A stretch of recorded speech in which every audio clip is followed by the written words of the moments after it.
Hey, Kayla. Mhm. Uh, just giving you a heads up. Mm. So when you're hosting, when it's deliberation, stay in the main room.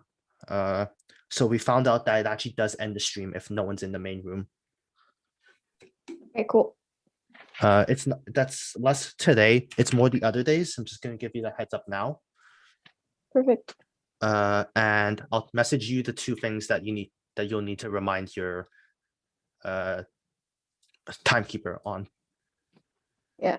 It's the okay, cool. So I'll message it to you now. I need to go through each room like Yeah, ASAP, have but fun.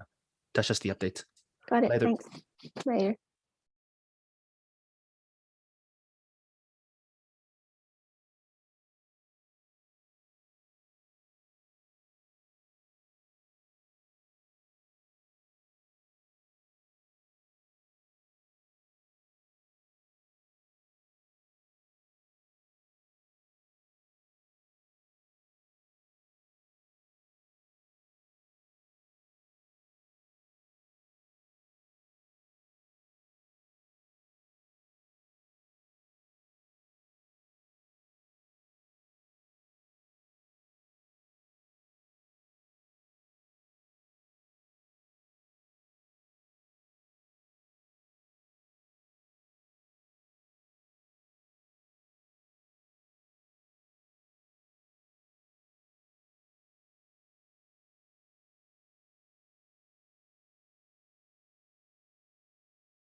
Hello, George.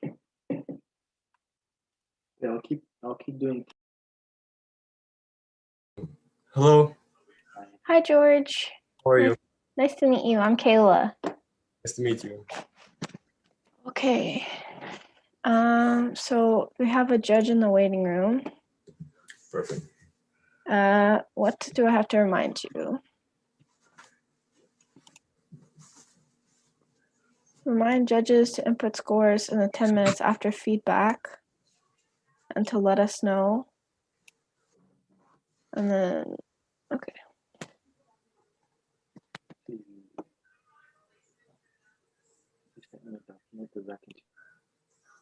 Okay.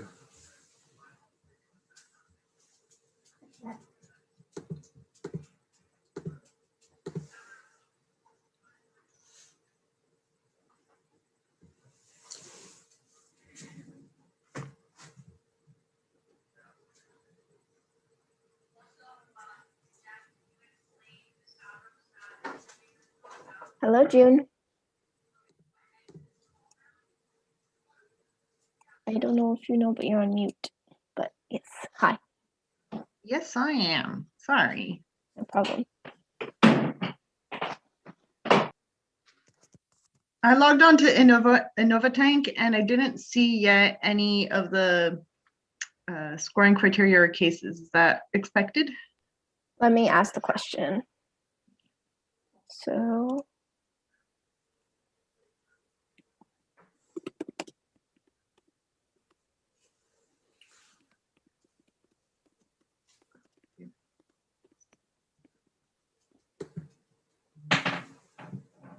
I'll just have one of the tech guy, I'll have Jeff come here.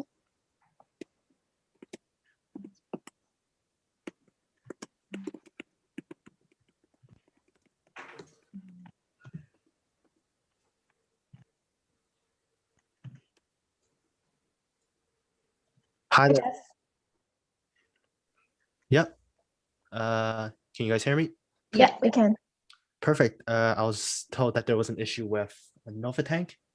I'm not sure if it's an issue, but I logged on and I didn't see yet any of the teams to, click on and then go see the evaluation criteria. Yeah, there's a chance they should have submitted at this point. Let me just take a look at which team was supposed to submit. It was this is Division 1, right? Right. So when I click on it, I see no more problem solutions available. Yeah, there's a chance they haven't submitted yet, which Okay. is something that I'll check if we actually have a submission. Okay. But No problem. I I do was building my Excel file where I will keep tabs for the scoring. And so I'd wanted to see the weighted average. That's so you should be able to refresh. I do see that they've just submitted. oh, okay, perfect. It should be Glass Logic. Okay, 1 second. So evaluation. I still am not seeing it. Right. I click on InnovaTank. I click on dashboard. I then click on, well, I'm in division case 1, ENGCOMM February, I click on evaluation. And I still get to no more problem solutions available. Strange. Okay. So we Kayla, can you let in the other judge? While we're at it, oh, sorry, hi. Hi, other judges, but do you guys see anything in InnovaTank for you to judge? That way we could determine if it's just a June problem or an actual problem. I just joined. I have no clue what you were talking about. Oh, let me share my screen quickly. Sure. Marc-André, is that a Marc-André I know? Because I know a Marc-André, and that'd be really funny. The Marc-André joining is a Marc-André I know. Right, That's a so when I log in here, or yeah, right, I log in here and I go into evaluation. This is what I see. Oh Whereas- yeah, that's normal. That's normal. Oh, They will make it available soon. It happened in the previous case before. oh, okay, perfect. Thank you. Well, then, Yeah, sorry for I do bothering see you. that they have submitted, so I can see that they've submitted, and as of now, there is a I can see that technically you haven't started an evaluation, so it looks good on my end. Okay, It could just be a slight delay. Maybe refresh the page. yes, I'll log off and log back in and I'll stop sharing. Yes, please. On that note, we're just gonna ask maybe to save logging on until you actually need to input the scores, just because Right. we want to minimize the type of errors that we got last time. Of course. If you do have any other issues, feel free to Uh, let Kayla know, and if she needs to reach out to me, I'll try to come in as soon as possible. Can Have somebody fun. share the link with me? Sorry, I don't have it. I have my credentials, by the way, but just missing the link. Yep, I'll send The it to you Innova right tank. now. Thank you. I'll attach it to in the chat so you can have it. Good, good. All right, have fun. Oh, Innova tank. Thank you.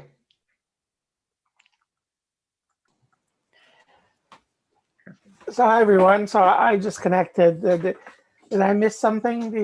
Which case are we doing now? Is it Division 1, Case 1? Is that? Yes. Yep, exactly. You should be able to be logged into your Innova tank. If you have trouble with that, we can troubleshoot Yeah. that issue. Yeah. No, it's okay. I still have my password from last time, so it had it saved. So you didn't even have to type it in. Perfect.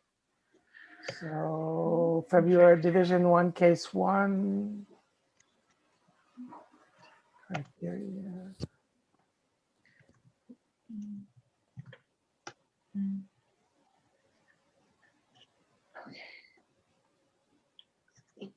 Perfect.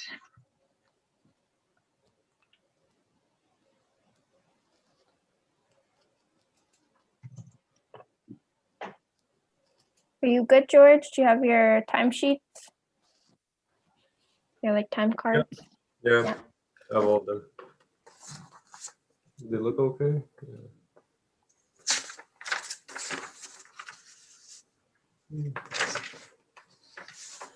So judges, we're looking for, along with the regular judging, we're going to be evaluating for best speaker and best team chemistry. So after each team, I'm going to be asking you who you thought was the best speaker, and you can privately message it to me in the Zoom chat.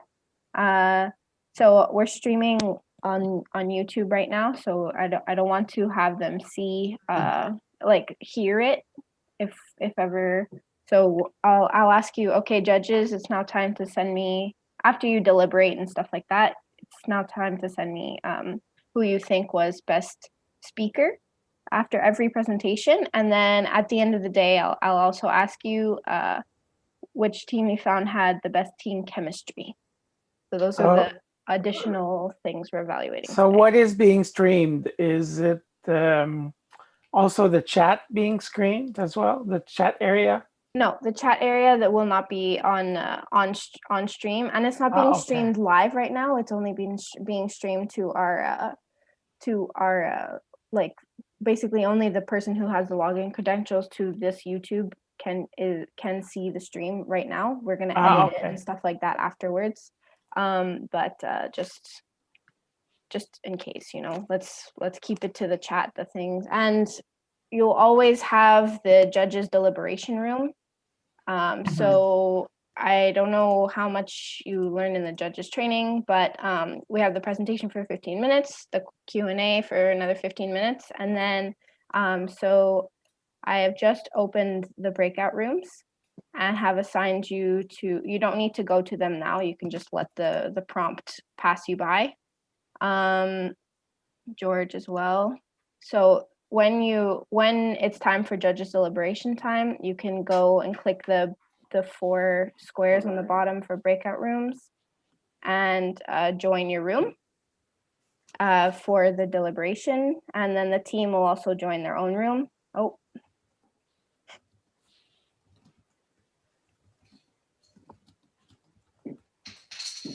We'll move June back.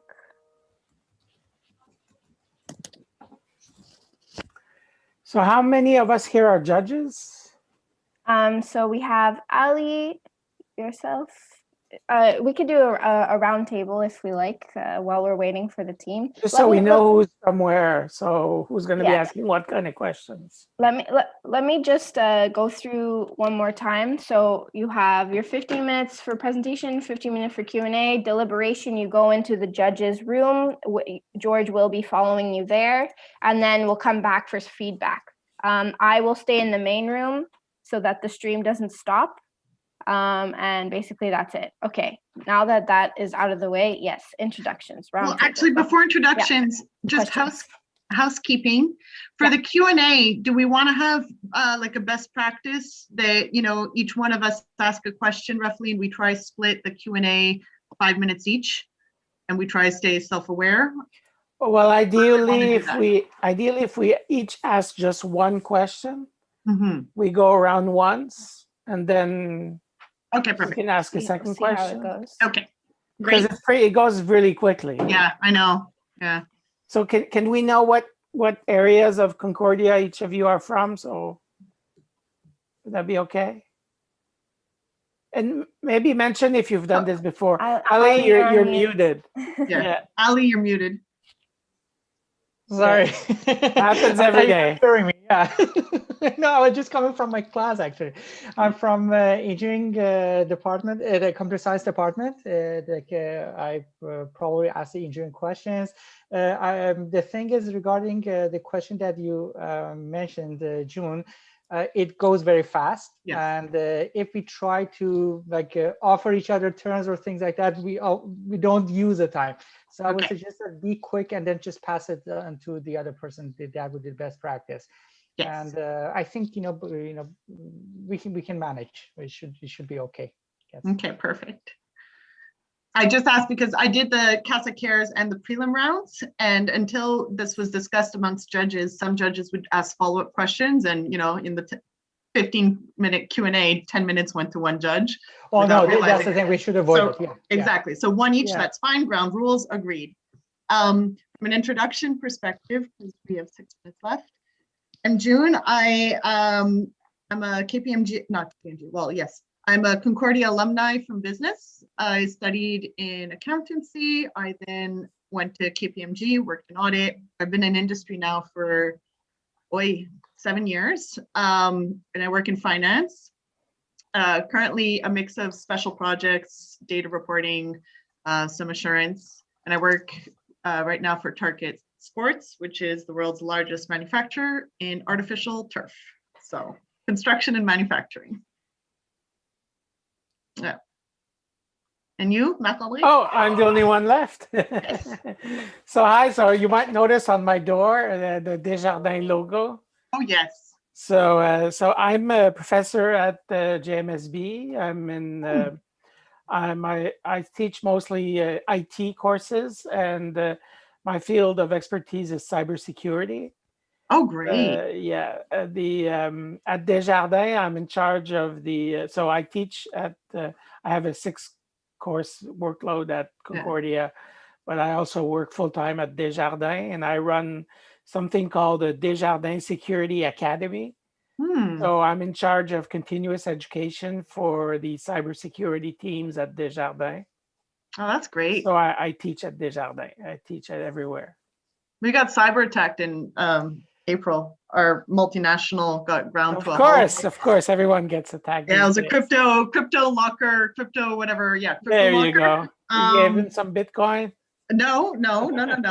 Luckily, our infrastructure was good enough that we actually were back up and online in about 10 days. Oh, there you go. Well, that's not that bad. Yeah, and there's 2 weekends in there, so it ended up not being that bad. And luckily, our plants had enough backlog that they were set up to run even though they were offline, right? Oh, so you were very lucky. We were extremely lucky. Yeah, for sure. It was Yeah, it was very, very, very stressful.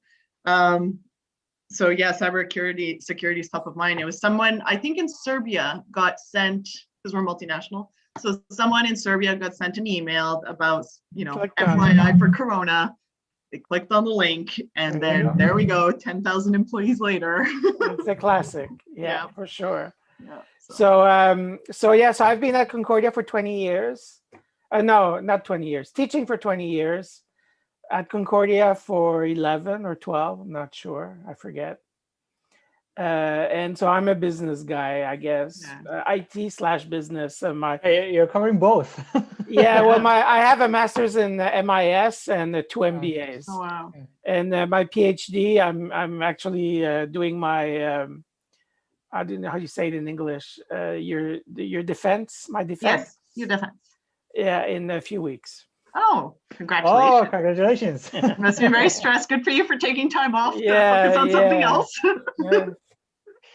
I Ali, guess I didn't- Part of my job at Desjardins is academic outreach. Right. So I'm actually being paid. Okay. It's part of my Oh. job to do this. Lucky guy. Ali, I didn't hear what kind of engineering are you? Hey, computer science. I did my computer engineering in bachelor's and master's, and did my PhD in computer science at Concordia. Computer science. okay. Yeah, I'm in computer science department, teaching Okay. there. I guess, Marc-Andre, I remember you from the ENGCOMM before, but I think we met once in the Coupa gathering or something. Yeah, very maybe. possible. Yeah, very Yeah, possible. I was Coupa for years, and now I'm an LTA now. Yeah. No, I'm still a Coupa rep. Yeah. Yeah. Hmm. Yeah. So I'm a Coupa rep for BTM department. Yeah. Okay. Well, that's good. So now, so we start in like 2 minutes, right? Yeah, there was someone in the waiting room for the participants, but they left, so Okay. maybe they were just Oh, let me getting- check Innova getting time. settled. It still wasn't working for me. Okay. So I'm gonna mute myself. But I'm still there. Carla, just for your information, I missed the training session, but I received all the information, reviewed it, so I don't see any problem. But is there anything I should know? No, just as long as your Innova tank's functioning properly. Yeah, no, I did that let's before. check so that. it's fine. Yeah, And then Take I don't notes. see anything. I don't see anything right now. So I Okay. went there and Yeah. there's no. Oh, I see glass logic now. Take Okay, notes of your grades because sometimes exactly. it crashes. Yeah. Yeah. Yeah. No, that happened before, and we're not submitting any comments, I suppose, because last time it didn't work out. Oh, really? Uh, Last time it worked for me. No, because we didn't could- have enough time. I prefer No, to. but you can everything enter at the them, end. but they can't see them. So it's better to give the comments orally. yeah, Oh, right. you have 10 minutes for a comment feedback session. Feedback. So Perfect. But can we submit everything at the end of tonight, or do you have to do it right away? I prefer to do it at the end, just in case. I would say to try and we're gonna have like a break 10-minute time break. Yeah. to try and get it all in then, and if you can't, we'll finalize it at the end.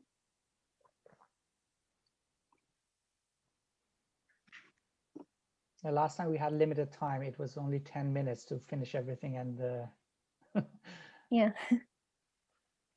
Should run a little smoother. We're all a little more apt at Yeah. hosting and stuff like that. Well, I find having done now, this is the third one. I'm so impressed with how you guys have been running it. So Yeah. hats off. I'm really, really, really impressed that you have achieved to the feel of a case comp while doing it remotely. I think this is Yep. great. Somehow they pulled it together. I'm Yeah. just on the corporate team, so I'm just in charge of corporate relations. But hats off to Christina and to Luca and the whole team. I agree. Very, very good feeling. Yeah. Competitions are the best. Yes, they are. All right, so we have two teams, three team members in the waiting room. Mhm.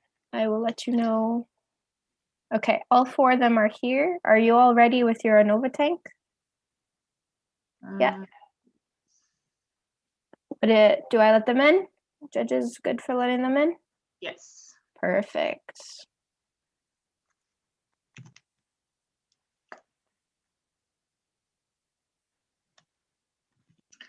Okay.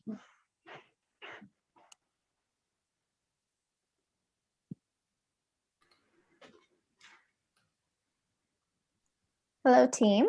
Hello. Are we already ready for the presentation? Yes. Yes, awesome. Which one of you will be sharing your screen? I will be. I'll do the. Go ahead when you're ready. Thank you.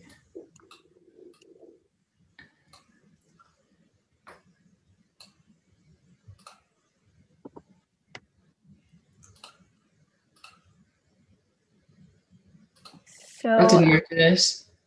pardon? Sorry, I don't think that worked, did it? Will I try it again? It did. It did. Oh, it did work. Okay, sorry. It's turned off. You can see the slideshow itself, yeah? Yep, judges. Okay, Good. good. Perfect. George, would you like to explain your timesheets? Of course, I'll be showing the time on a piece of paper if you guys could see it, if it's noticeable. And I'll show 10 minutes, 5 minutes, 1 minute, and 0 minute. We will stop. And then we can go from presentation to Q&A to deliberation to feedback. And I think that's pretty much it. Perfect. Thank Awesome. you. Thank you. Thanks. Thank you. Got that, team? Yeah. Perfect. Thank you. All right. So ready, judges? All right, team, you can start whenever you are ready. Hello, we are Glass Logic.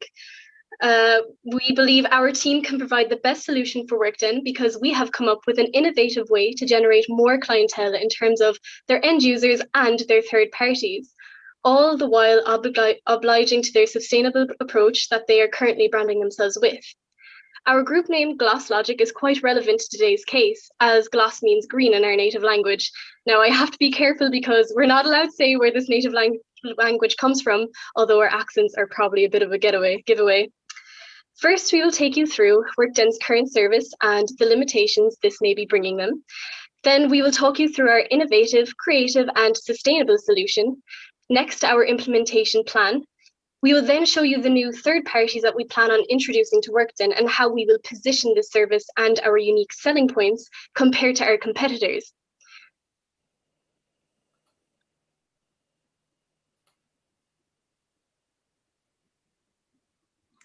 The objective of this case is to recommend a future approach for the strategy of Workden. Workden offers co-working spaces for people who are traveling, work for themselves, or need a place to work on the go. More and more people are looking for co-working spaces as it allows workers a space for working, networking, and social interaction. During the COVID-19 pandemic, less people have been able to use co-working facilities when they are open due to social distancing protocols. Workden currently partners with restaurants and cafes, which may not have the facilities to keep their customers separate in a safe manner. A better solution to keep workers safe is needed. Also, while working outside of conventional office, workers like to have an interesting setting in which to work. Currently, Workden partners with businesses who might be quieter during the day and have a number of empty seats. This includes restaurants, cafes, and other businesses such as this. However, there are a number of limitations to the current business model. One problem is that of privacy and soundproofing. Workers sitting next to each other at restaurant tables have little privacy. Restaurant and cafe chairs were not designed for ergonomic comfort and for long hours of sitting down. Another issue is the lack of consistency between the Workden locations due to the decor and facilities being predetermined by the existing owner. Workden currently only operates in spaces where there are ready desks, chairs, and Wi-Fi. This leaves out a number of spaces that are empty during the day. The workers have to be able to set up and put away the equipment needed, and this needs to be a quick and easy process as these workers are employees of the business and not Workden. And I hand you over to Alex to go through our engineering solution. Thanks, Orla. Our solution is a highly modular, retractable chair and desk combination. It provides the user with a superbly comfortable seating experience, which includes an adjustable chair and table to suit a user of any ergonomic preference. The user can simply extend the table, which is mounted on telescoping rails which will be damped to reduce the risk of pinching, sit in, make themselves comfortable, and lock the system in their most comfortable position, and then begin working. The underside pedals allow the user to remain active if they choose to, which would allow them to stay healthy and generate some power for the onboard power bank.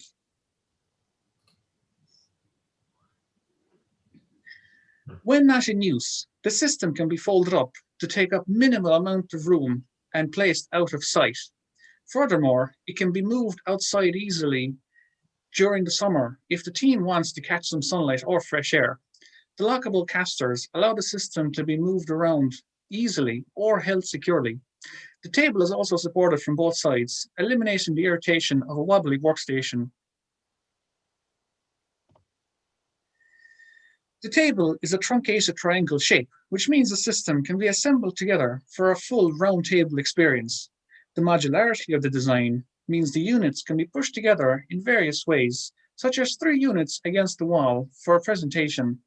This allows for superior interaction experience for any use case.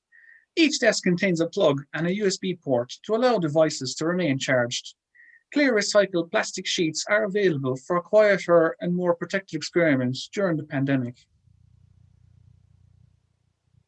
The dynamometer inside of the pedal mechanism will provide a low amount of power to help keep the power bank topped up, which also reduces the energy consumption required from the power grid.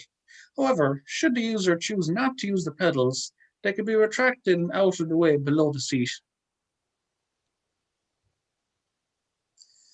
To help remain as sustainable as possible, the unit will be manufactured and assembled from as many recycled and recovered materials as possible. The plastic pedals will be manufactured from injection molding using recycled polymers. The frame and slider mechanism can be made from a high percentage recycled steel and the seat from recycled fabric. The timber used in the desk can be made from 100% recovered timber. Ora will now cover ethics and sustainability.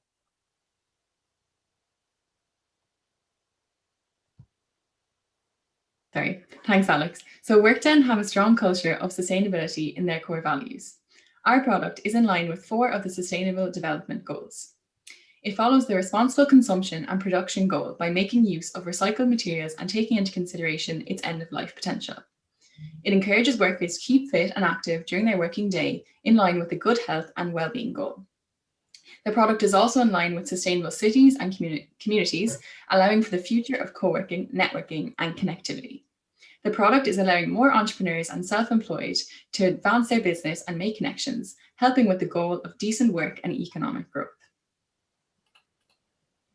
The life cycle of the product from cradle to grave has also been considered, from the use of recycled raw materials to manufacturing using renewable energy, reducing carbon emissions in use, and recycling at end of life. The product has been built to last and it is easy to repair in order to minimize waste. This ensures that the product and its use have a minimal impact on the environment. I'll now hand you over to Meg. Obviously, COVID has had a huge impact on all of us.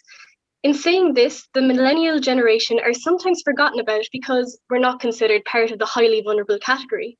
But when looking further into this, there is a noticeable suffering within this category too. Almost 4 in 10, that's 36% of Canadian employees are feeling more unmotivated to work. And 34% of respondents said they find it more difficult now than before the pandemic to concentrate on work. An online survey consisting of 1,500 Canadians said that 1/3 of them have been exercising less and have also gained weight.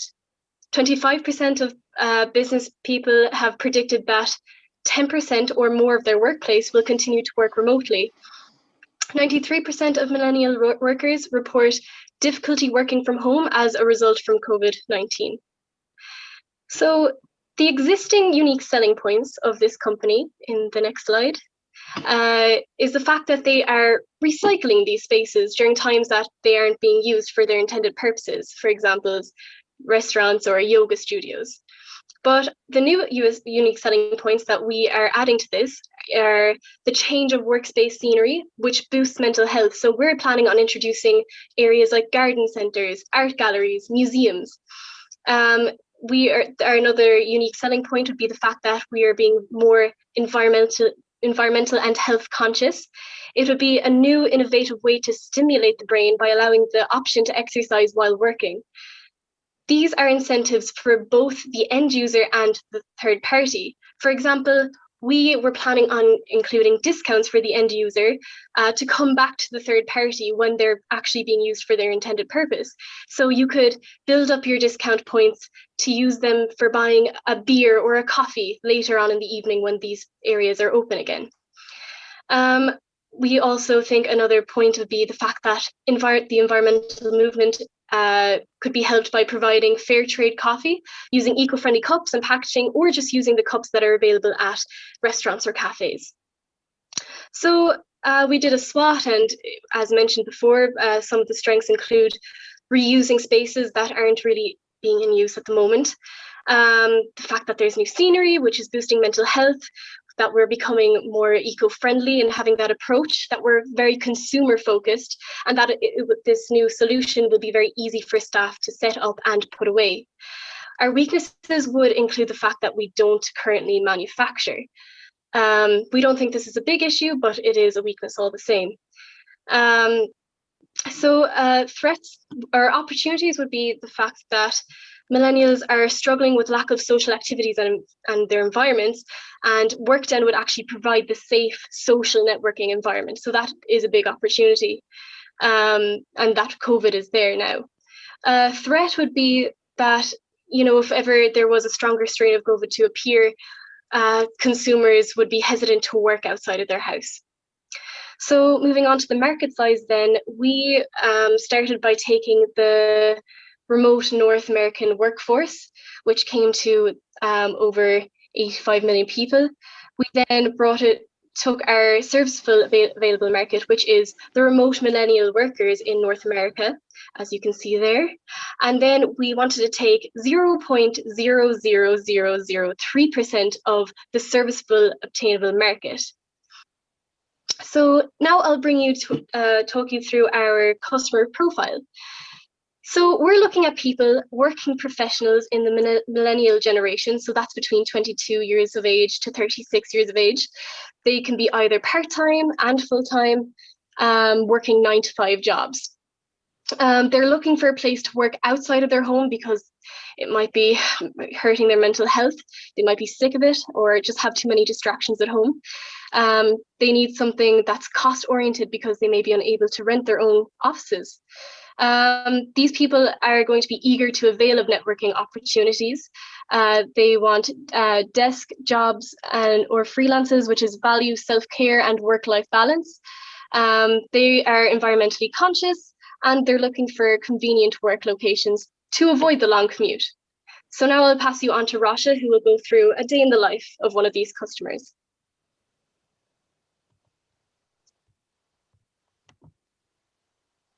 So here's just a quick breakdown of our implementation before I get into the day of life of the consumer. So we go through the developmental phase where there'll be R&D of the portable desk and chair, and the research that's going to go into the efficiency of the generator and what can be generated. So we're planning on holding a test phase in Montreal in year 1, where there'll be 2 galleries, 2 museums, and 2 garden centres where we exhibit this project. So in terms of the implementation, we will continue on with the expansion in Montreal, and we'll expand into 3 more Canadian cities: Toronto, Vancouver, and Calgary. So in year 2, we plan on expanding the amount of buildings that this project will take place in. And then we'll move into the expansion phase, where we'll just continue to move on and expand into more spaces within the cities. And we will up the amount of buildings in this project, so the galleries, the museums, and the garden centres. So in terms of the life of our ideal consumer, we made the storyboard to showcase the day of the life of Ellie, a 28-year-old graphic designer who lives in Montreal with her partner. Since the pandemic, she's been struggling with all of her work in the same room that she practically eats in. So what with over 93% of millennial workers reporting difficulty working from home as a result of COVID-19, it just means that Ellie is just one of many. Ellie is unable to afford her own office and is cost-oriented surrounding her decisions. She's eager to network and create connections to broaden her horizons. Ellie represents our ideal customer profile, a young, innovative woman who simply wants a change of scenery to increase her productivity and have the opportunity to network with others. Workden can give Earing Ellie the facilities to bring her back to her exemplary self. So in terms of our route to market, as we've already spoken about, our target market is essentially young, innovative working professionals who are lacking in motivation and productivity in their current working environment. For our campaign launch, we're going to utilize Workden's social media platforms and encourage users to take part in the challenges with a call to action. We'll be creating Instagram and LinkedIn takeovers with different environmental and exercise-oriented influencers, highlighting Workden's commitments and educating their following. We will also hold event nights for young working professionals to gather and network, such as a comedic hour centered around working at home with the pandemic and highlighting the issues. It will act as a different approach and advertising Workden as a solution and engaging with a wider audience. So we will also tailor 2 different schemes to the needs of our different individuals. So one will be for long-term users and the other will be for our one-off subscriptions. So for our daily leaderboard, whoever cycles the most per day will be given a small incentive as a reward. And for the scoreboard system, we'll be encouraging a long-term subscription to the service by partnering with local businesses to provide vouchers and discounts to reward users with a point system who've cycled the furthest by the end of each month. Users will be encouraged to take a snapshot of them cycling, followed by the hashtag #LiveWorkLaugh on LinkedIn, while utilizing their network by advertising the business to their connections and creating hype surrounding the launch. So in terms of the financial projections, here we have a projection for the first 3 years of this new venture. This innovation will result in a deficit of minus $126 for the year 1 during the test market. However, the profit will increase considerably as the consumer ratio increases. So for our next slide, in terms of the pricing strategy, here is a list of the components needed to create this innovation and our pricing strategy. The total manufacturing costs will come to $85 per unit. I'll now pass you back to Meg. As you can see, we have clearly defined. I'm sorry, but like it's around time. It's around 15. It's over 15 minutes. Perfect. We're finished anyway. We really hope you enjoyed our presentation. Thank you. Thank you very much. Now, if we can go for the Q&A, if the judges had any questions for the participants. Oh, you know it. Yes. You want to go first, June? Yes, I would. Thank you. So I'll start with a clarifying question. In the SWOT analysis, you mentioned that one of the weaknesses is that there is no manufacturing capability right now. And yet I saw the slide at the end about the manufacturing costs. How is the proposed solution going to actually be produced and by whom? I wasn't clear on that. Yeah. Or like, go ahead. Okay, I was going to say, so we'll be outsourcing the manufacturing. So Workden aren't a manufacturing company, so obviously, so we're going to be outsourcing the manufacturing, and we added on a rough price of around $10, and that will be the outsourcing cost of the manufacturing, if that answers your question. I have follow-up questions, but first I'll let the other judges go. Thank you. So maybe I'll give it a shot then. What exactly what is the business innovation here? I didn't understand what exactly. I see the engineering innovation is the chair desk combo, but what is the innovation from a business point of view? So the idea is that we're planning on taking on these extra areas that they may not have considered. So as we spoke about how during COVID and normally people's mental health are starting to, decrease. And we think that taking on these new areas like garden centers and museums and art galleries, you're incorporating a really nice area boosting mental health, and that's going to bring in new clientele because this company specifically aims at millennials, young professionals. So the location is the innovation. Yeah, alongside like additional features on the app to try to rope in a younger bracket of the target market. So we're expanding their kind of current target market and trying to emphasize one area of it.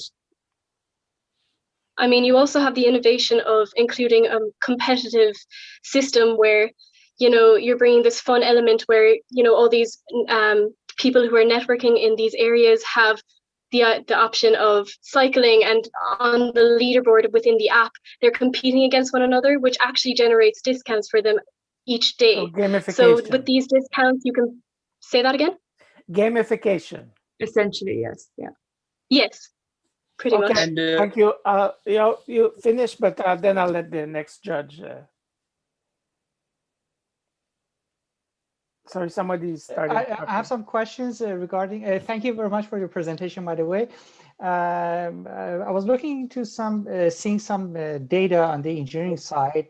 For example, the idea that the unit comes with a power bar, etc., is interesting.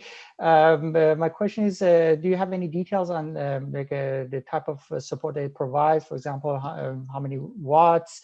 How do you support the network? Usually in the work environment, we need the access to the internet. Is this part of a plan or a solution, or is it something that was missed during design? I believe I can answer that. So the current model that Workden use is they use the internet that is already available wherever they are in. So for example, if they're in a cafe, they will use the internet from that cafe. To answer the other part of your question is the amount of power that can be generated from this is quite low. It's depending on how ferociously the user would pedal. It will be somewhere in the region of 20, maybe up to 50 watts if a professional athlete decided to participate. And that's good because apart from allowing the user to remain healthy, it also takes a small amount of the load off the power grid, which can be not very clean at times, depending on the location where it's implemented. So I do want to say, the as well as pedaling is this, mandatory, or is it something optional? Because no, the pedaling is optional. It's included. Orla, if you could go to slide 6, yeah, I believe it I is. saw the optional part. Yeah. So my question was, how many units? Sorry. Yeah. Like how many computers I can connect to the unit? Any studies on that? Oh, the computer, the unit will not, like, you can plug in your computer, say if your battery is running low, or your phone, because the power bank includes a USB output as well as a power output. It can support one unit, and then once the power bank is drained low on the actual unit, it can be plugged into the grid, or someone can just start pedaling for some time to charge it up. And in relation to the networking, the tables can be brought together as showcased, I believe, is it on the previous slide, Orla? Mm-hmm. So users can easily interact with each other, be within a close distance with each other, to allow any exchange of information that is required for any project that they may be working on. My turn, I think. Thanks, Ali.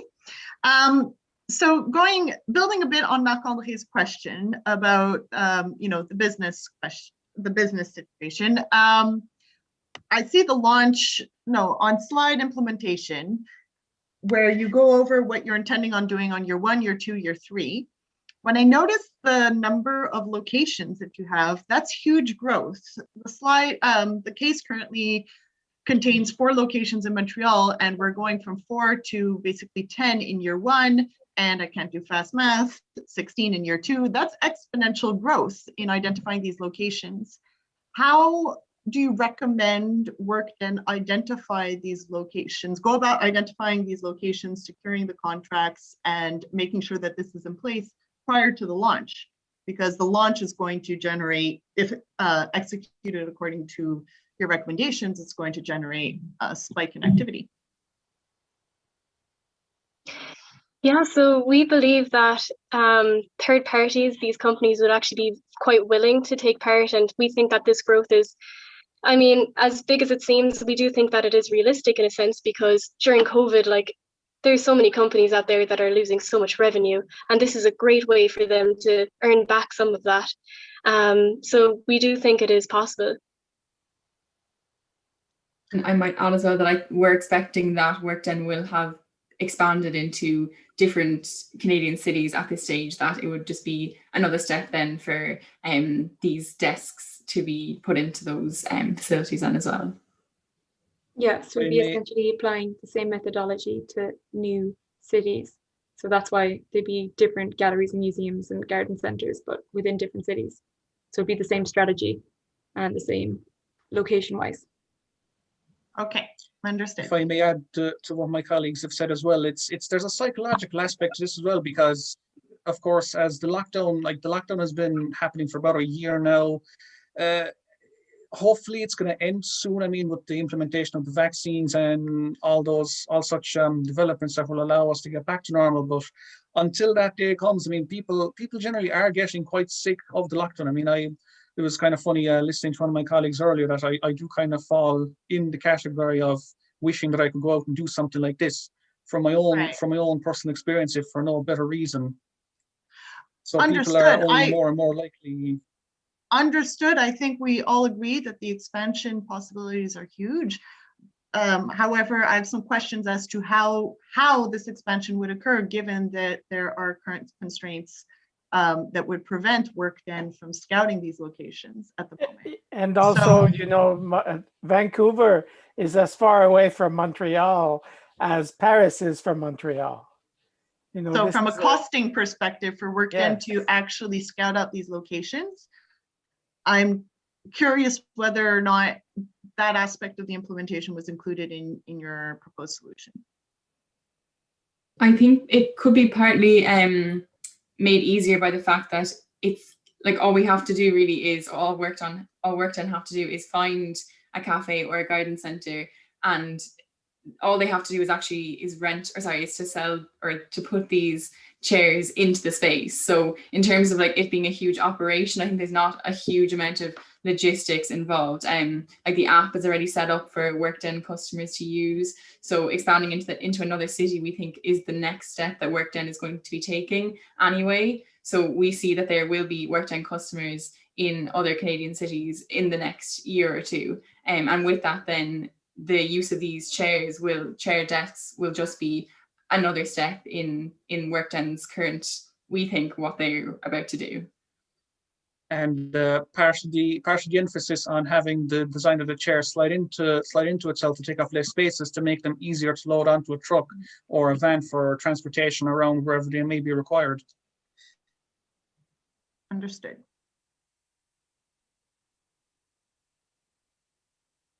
Marc-André or Ali, you next? No, I mentioned mine, so I'm good. I'll let Ali go. I have some questions. You mentioned earlier that there were the existing solution were presented lack of some consistency. Can you give me some examples of those? So I think it was a lot to do with how each Workden was set up. So obviously, if one restaurant's owned by one person and the other is owned by someone else. No central solution, basically. Sorry, can you say that again? No centralized solution or uniform solution provided. Yeah, exactly. Yeah. Okay, So no, got it. Got it. Okay. I have one question, if June, you don't mind. Any idea about the projected revenue in the 6 months, a year, and 2 years? Yeah, so this is the slide. Oh, we missed that. Yeah, okay. Yeah. These are just the financial projections for the first year running till the third year. And they're just based off assumptions that we've stated within the presentation. See, thank you. Sorry, and is this is in thousands of dollars or it's actual dollars? Yes. In thousands? Yeah. No, these are the actual, as in the actual dollar amount.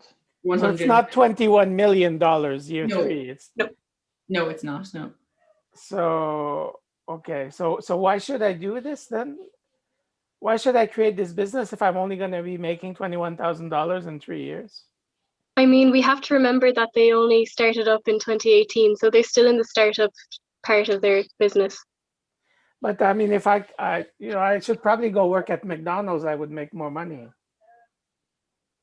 making burgers, right? Yes, but McDonald's isn't as sustainable, Marc-André. So. Oh, okay, okay. Yeah, I think these figures are definitely based off assumptions. Like in terms of leasing, we didn't have the information available to us as to what sort of a rate Workden rents the spaces off. So I think that leasing figure is probably quite high. We kind of just took it from an assumption of how much rent would cost in one of these Canadian cities. So in all honesty, I would say that those figures are probably high, and it is probably a conservative profit at the moment, so that might be one thing anyway. Yeah, I think we should probably figure out a few more zeros. But okay, yes, okay, thank you. One of the issues that you mentioned was regarding privacy. I didn't quite understand how the solution improved the privacy of the clients. So because the chairs are mounted on caster wheels, if a particular, say now one particular venue is set up to have 2 of these sets of 6 desks and they'll be set up for a team of 6 people. If, for example, once they're finished a meeting that they have pre-booked, another team comes in, if it's say 2 teams of 3 people or any mix that makes up 6 or 7 or 8 people, they can be simply moved out from the sort of circular area and move to a different part of the building. That's one of the benefits of having it movable. And there are plastic sheeting available that can be put up to improve some soundproofing if the user does not want to use headphones or earphones to help with silence. Thank you.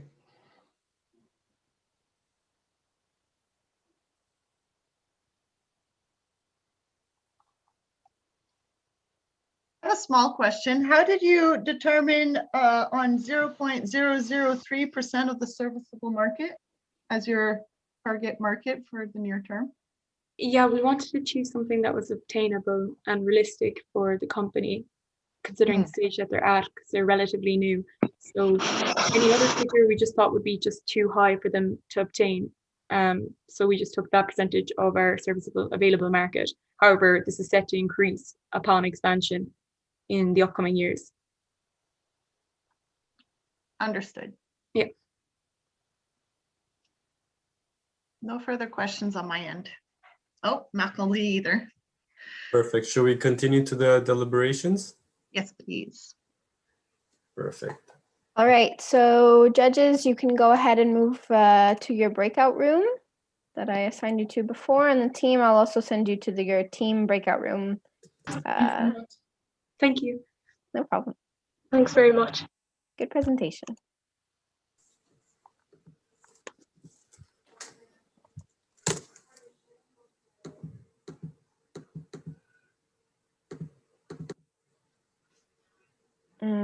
You can go to the judges' room if you want and tell them how much time is left. Perfect. So Did you start just the have to timer? join the break room, right? Yeah. Press the 4 squares in the bottom and then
And we're all on our way back there, Kayla, don't worry. Perfect. We All are right, ready. okay. You can invite everybody in. Yeah. Okay.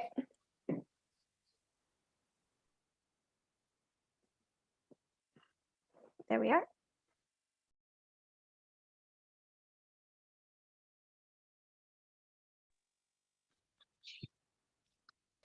Okay. So are we all here? Yep. That's perfect. Okay. So Glass Logic, thank you for your presentation, for your time.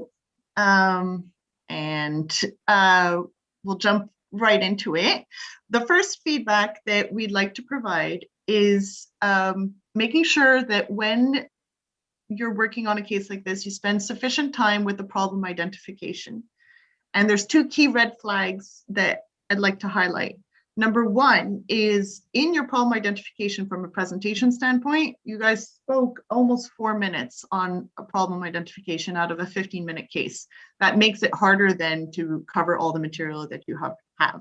So your problem identification might take you a long time in your prep time, but you must be able to cover it in a minute or less in a presentation like this. Now, in the actual identification part, right? A good check might be to make sure that the problem as you've identified it from an engineering standpoint, right? Whatever problem you're trying to solve from a business standpoint likely has an engineering solution, right? But the engineering solution and the business problem must be linked. If you notice yourselves developing an engineering solution that is relatively independent from your business solution, you probably need to keep on doing some more work to make sure that your problem identification is more targeted. So a business issue usually requires a solution, and the solution could have many prongs, including the engineering one. But if they are not linked or strongly linked, and you can clearly understand how the engineering constraints you're operating on are implementing your business understanding, challenge yourselves in that case to make sure that you have pushed your understanding of the problem as far as you possibly can. That'd be the first feedback that we have. Ali, you're on mute. Sure, thank you. I would like to add something on the engineering side. I was expecting to see more engineering data. Perhaps because you were running out of time, you were not able to present that. Actually, that was both on the finance side and also on the engineering side. We need to look at the data to understand, how this would be feasible to implement. The examples I just mentioned on for example, the power bar.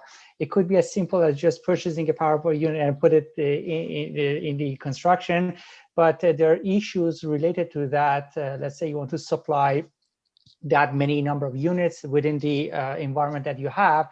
There must be some studies supporting that. You may run into electricity issues or supporting network, the internet that I mentioned. Of course, we have access to wireless internet all the time, but that may not be feasible, and you may need to provide internet differently, providing Ethernet cable, for example, something like that. If you plan for these, at least as part of the presented solution, it would have been nice. That would be my comment on the engineering side. The more concrete you present your solution, the better would be to make decisions afterwards. Is that if we are going to go with the plan to implement the solution or not, something like that. That also makes the tie-in between the engineering side and the business side easier, right? It's very hard for the business people to check and balance the engineering people if the business people think in dollars and business people think in volumes and in units, right? So from an engineering standpoint, how the engineering people on the team, if you view it as your obligation to provide your business peers with that kind of data, they can then assist in making sure from a creative standpoint that you guys are working in the same direction, right? But if the engineering team doesn't provide a lot of detail. It makes it much harder for the business people to act as a reasonability check. And so then that can cause further disconnect within the team. Do we still have time left, George? Perhaps, yeah, we can. Yeah. That maybe that's a yes. I guess your mic stopped. Yep, you have Yeah, 5 sorry minutes. about that. We still have around 5 minutes. Oh, okay, good. So maybe I'll just go ahead then. So the other, I would just add that from an implementation point of view, you know, I think Montreal and Toronto would have been enough. You know, Montreal and Toronto, like Ontario and Quebec is half of Canada. Montreal and Toronto are very similar cities, very large cities. Bite your tongue. But Culturally, yeah. Whereas, you know, Vancouver and Calgary are you know, thousands of kilometers away. We could definitely brush up on our geography skills. That's one thing for sure. Yes, well, Canada is a very, very, very large country with many different subcultures, and so that would be, you know, that part would make it very difficult to implement from that point of view. Mm-hmm. It's easier for us to go to Europe than to Vancouver. Yeah, it's almost the same duration in flight, by the way. Paris to Montreal is 7 hours, and Montreal to Vancouver is 6 by plane. And costs almost the same amount. Anyways, but to Marc-André's point, going and tying in Marc-André's point with Ali's point about details, and this is targeted more to the business people, whenever you're doing an implementation plan, make sure that every single step that you're putting on your implementation plan, you can tie back to the question of resource utilization, because resource utilization involves constraints. It involves time or it involves money, right? And if in doing that, in taking each step, it doesn't matter if your plan is feasible or not, that would be your check, right? Because if in step 2, you're like, oh boy, well, to actually do that, it would take 3 people, 6 planes, and I don't know how much. And even if I don't know anything about planes and assume $200 per flight, oh, but logistics, you know, you would start down a path where you're like, well, actually, no, we need a team of, I don't know, 200 employees to do this or not. But you get my point that from a business standpoint, even if your engineering counterparts are not providing you with the detail you would like in the implementation plan, right? If you each step try translate it into what would be the cost and what would be the time, and how do that time in terms of hours or days corresponds to headcounts. Do we think we have the headcounts feasible? Did the case give us any indication as to whether or not there is a resource constraint? If yes, that's how the business people can tie back to the engineering people and say, yeah, you need 17 people to do that. We only have 3 people available. What are you talking about? But that's how the 2 teams, in terms of detail, can check and balance themselves. The engineering providing concrete details sets up the business people for success, and the business people on the team, if they're walking through the implementation and translating it into a resource standpoint, got it, George, I see you, will be able to give feedback to the engineering people saying, I think your solution maybe needs fine tuning because there's a resource constraint. And that's how the 2, that also then at that point, it sucks if it's at that point you realize maybe your problem identification is a little off, but at least then it's all hands on deck, because that's how the team can talk to each other in a language they both understand. So those are very positive points. On the positive side, I like 2 things about your presentations. The way you started presentation, I liked it very much, and also the hexagonal design of the kind of round table that you know, you presented. You know, I liked it.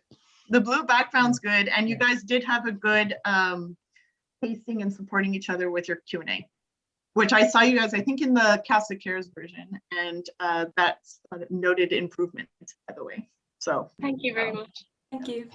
Thanks. I think we're good. Perfect. Yeah, that's on point.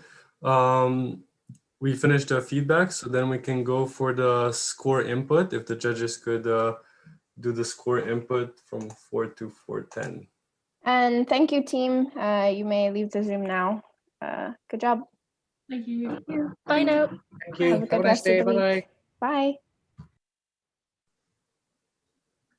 Okay, who is, so judges, would you like to be put in the deliberation room? Sure, while you yeah. input your Yeah, yeah, scores? sure. Okay. Okay, do we ping you now who's the best speaker? Oh, yeah, you can let me and- know. And You have what to is go the there. metric for team chemistry? Do we just like say? Team use this- chemistry we'll do at the end, at the last, Oh, okay, you'll perfect. you'll compare the four of them. Perfect. You can ping me now with your, like message me on Zoom. For, okay, thank you.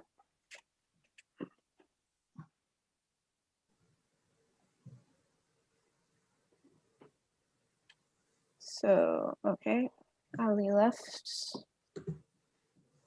I'm probably gonna hang out just because oh, no, I'm not gonna hang out. I'm gonna, Oh, fine. Okay. I'm joining. Ali, can you just write in the chat who you thought was the best speaker? I missed that. I'm sorry. No problem. Yeah.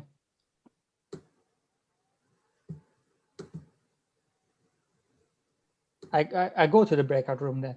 Okay, Yeah, but right after you let me know who you thought was best speaker. sure. Okay, you could tell me after. Was everything okay? Yeah, everything was good. Okay. Marc-André, est-ce que vous avez une question? You're on mute. Of course. No, my grades are entered. It's all good. Oh, perfect. All right. Yeah, so how much time do we have before the next one? They're supposed to come in at 10 past, I believe. Okay, so 8 minutes. Yep. Okay, so I'll be back. Perfect. Should I change something for the next group or? Pretty good. I think, I mean, good job. If they have questions, as long as one of us answers it at some point, good job for inputting the time. Good all around. No complaints from me. What about me? No, it was on point. It was perfect. Got it. So how are you a Concordia student or Yeah, Concordia student. business? In, economics. Economics, cool. Yeah, JMSB, yeah. Fun. You? I'm in my third year of my software engineering degree. I'm pretty sure there's multiple types of engineering. Which type of? Software. Oh, software engineering. Okay. Yeah. Oh, that's fun. That's fun. Yeah. Are you gonna do a master's or just? I'm not sure. We'll see. I kind of want to get in the field, start programming. Yeah, I have a Start lot my of life. friends who do that, and a lot of them actually got jobs before they even finished, and they Yeah. just work as that. Yeah, I worked at Bell in the summer, and I'm working at Yellow Pages right now. I'm working in Okay. security over the summer as well. Kayla, I'm having problems entering the are? data. Okay. I'll just When I log in, I don't see anything. Where should I go? give me a second. I'll Sure. get Evaluations, okay, to evaluations. Start evaluation. Okay, got it. Oh, you found it? Yeah, class logic. Okay, good. And before Because you it go, wasn't- did you have someone in mind for best speaker? Yeah, or lace. Or same? Okay, perfect. Cool. Thank you.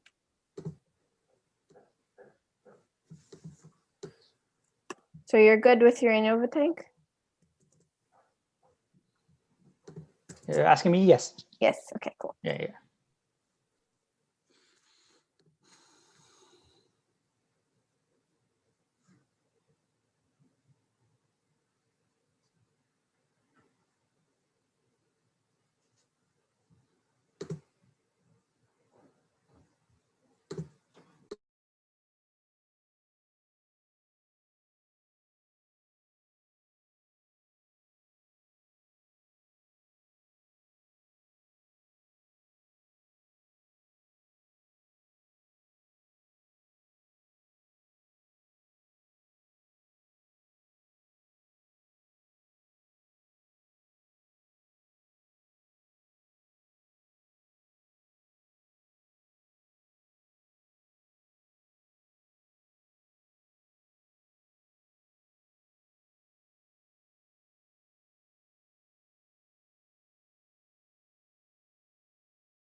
All good?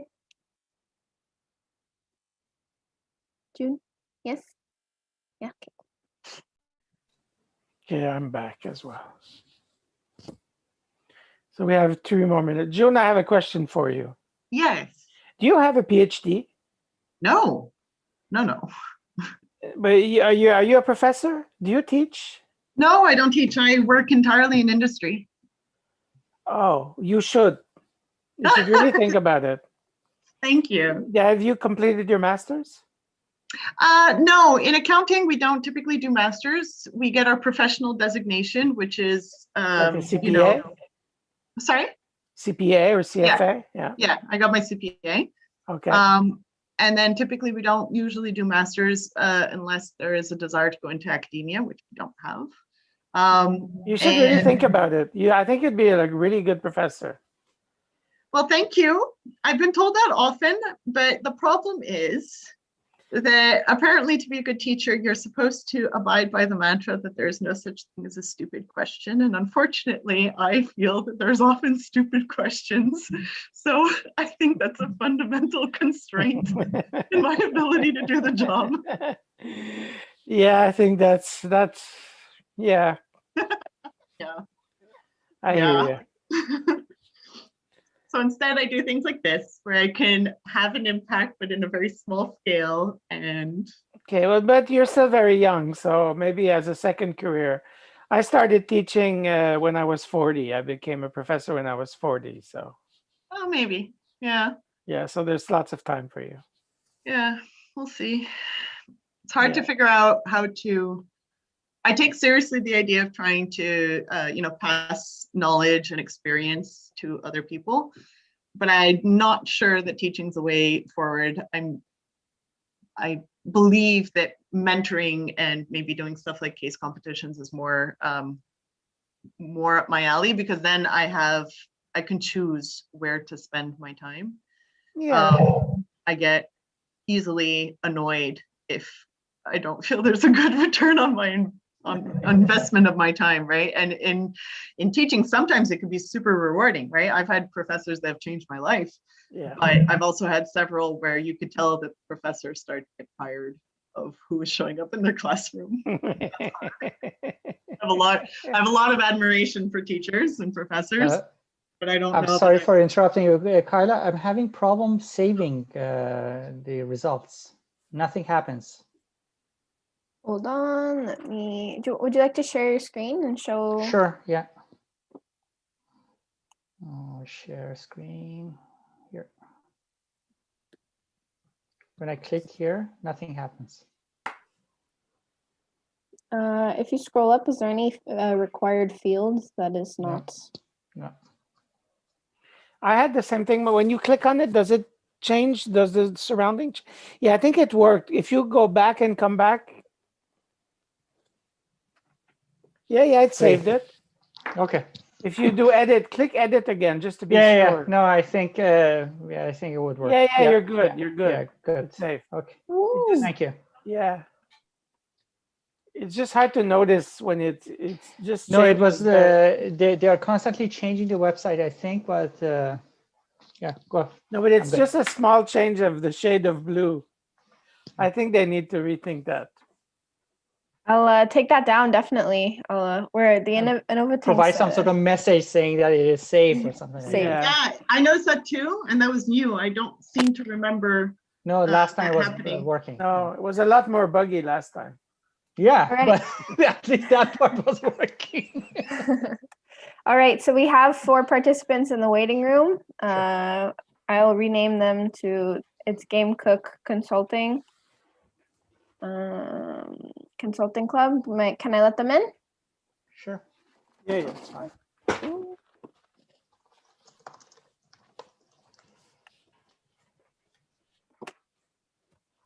Hello, everyone. Hello. Hi. Who would like to be sharing their screen? I can do that. Go on ahead when you're ready. Okay.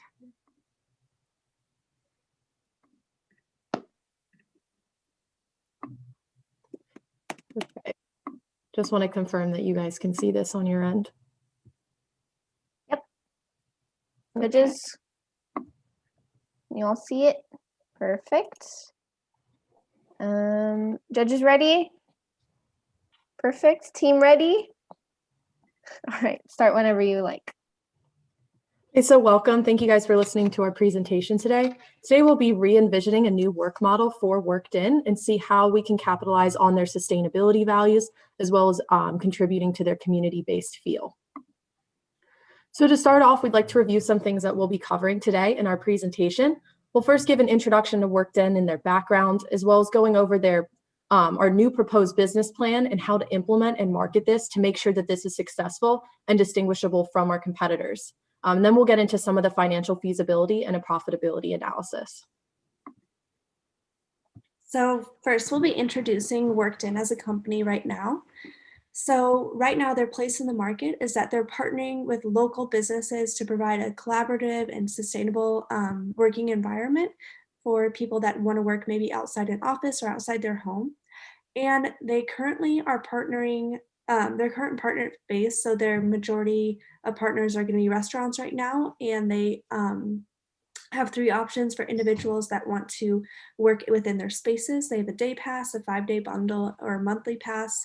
And they also are able to partner with organizations for varied pricing to work as an organization in their area. And they also have 2 main competitors. We work in International Workspace Group. So some key issues that we're seeing with their current business model would be their scalability, brand awareness at their locations, and their ability to diversify their clientele. And then within reimagining their business plan, we also had to consider privacy and noise levels and comfort and cost effectiveness. So now we're going to talk about the proposed business plan a little bit. So within this new business plans, there's going to be a few areas that we're going to highlight. First, going to be the new key features of the plan, a sample of the proposed floor plan. We're going to talk about the benefits of our new business plan, as well as some risks that we're going to have with our business plan. So for our key features of the new business plan, one of the main things that we're going to be introducing is a standardization of the requirements for the partner locations. So these partner locations, we're going to have a few requirements for them, so we're able to have a more standard area and working space throughout the country in all of our locations. And within these working spaces, we're going to have soundproof areas. So we're going to allow for some private conversations if need be, as well as like noise reducing design. So we're going to have different movable walls that are going to allow for noisy areas to kind of be blocked off. We're also going to introduce a special interest group for locations. So each location is going to be focused on a certain group, and so that allows for more collaboration within different sectors of professional environments. And then we're also going to have our design be able to be repeatable throughout our different locations, so you have some quality control in all the locations. And also we're going to work on our branding within our location. So having different coffee cups and different pens and accessories that kind of bring the Workden brand within every location. And while we do all this, we're still going to have a very cost-efficient design that has been kind of centered to Workden's overall business model for a while. We're also going to have a very ergonomic feel within our locations. So there's many benefits to using this kind of modernized business plan. Especially, we're going to be very financially feasible and easily to be scaled up to more locations and easy to expand. We're also going to have a very comfortable working environment, very collaborative through the interest groups and our just overall floor plan. And we're also going to maintain some of those core values that we've had, such as our sustainability goal for working with other partners. And we're also going to increase our overall brand awareness with our customers and have more brand loyalty. So one thing that we hit on a little bit, which was going to be one of our main components for our business plan, is having just this standard process. And so for this standard process, we're going to have each location, if you want to partner with us, you have to have an open space of at least 1,500 square feet. So that's going to allow us to implement our entire floor plan into the space. And so we can see the same floor plan across all locations. And then we're also going to have at least 9 outlets within that location. And we also need a location that is easy to store for all of our equipment without risking any damage to our equipment when we're not using it for our actual worked-in time. Now I'm going to go over a sample floor plan of space about 1,500 square feet with a maximum capacity of about 54 people. Every seat is full, not including COVID standards of social distancing. And so the way that we wanted to establish this was having a long bar table that would have about 20 people able to be seated there, high top bar table, and then we've got those individual seats on the left that have about 4 people that could sit there. We also wanted to incorporate a soundproof pod for private meetings that could hold about 2 people, and this would be used to facilitate any meetings or phone calls that would have to be had without any sort of outside ears or anything. So then we wanted to do some branding accessories. We've got the floor mat there, some decorations with those plants. We have booths that can seat about 12 people on the corner there. And then we also have group tables, which can seat about 16 in the middle of the building. And then you have those mobile sound dividers that you can move around that will minimize the amount of collaborative noise happening from the booths and the rest of the workspace in general. So when having this new design, there are going to be some risk with implementing just this new business plan overall. Mainly, this is going to be risk with our current partners and possible new partners and locations. So some consequences could be inability to expand due to our requirements and maybe hurting our overall goal of supporting local communities because we can't expand or we have to close certain shops or lose our existing partners. However, there's a lot of opportunities that we see with their new business plan, and we believe that these opportunities really offset any risk that we're seeing with our stricter guidelines. So first, we're gonna have a quicker startup time period. So if we're gonna have more standardization, it's gonna be quicker to implement this. We're also gonna have increased customer trust because it's all gonna be the same. And so basically our bottom line is that we are Workden as a very risk-taking environment. That's the culture of it. And so we believe we should take this risk.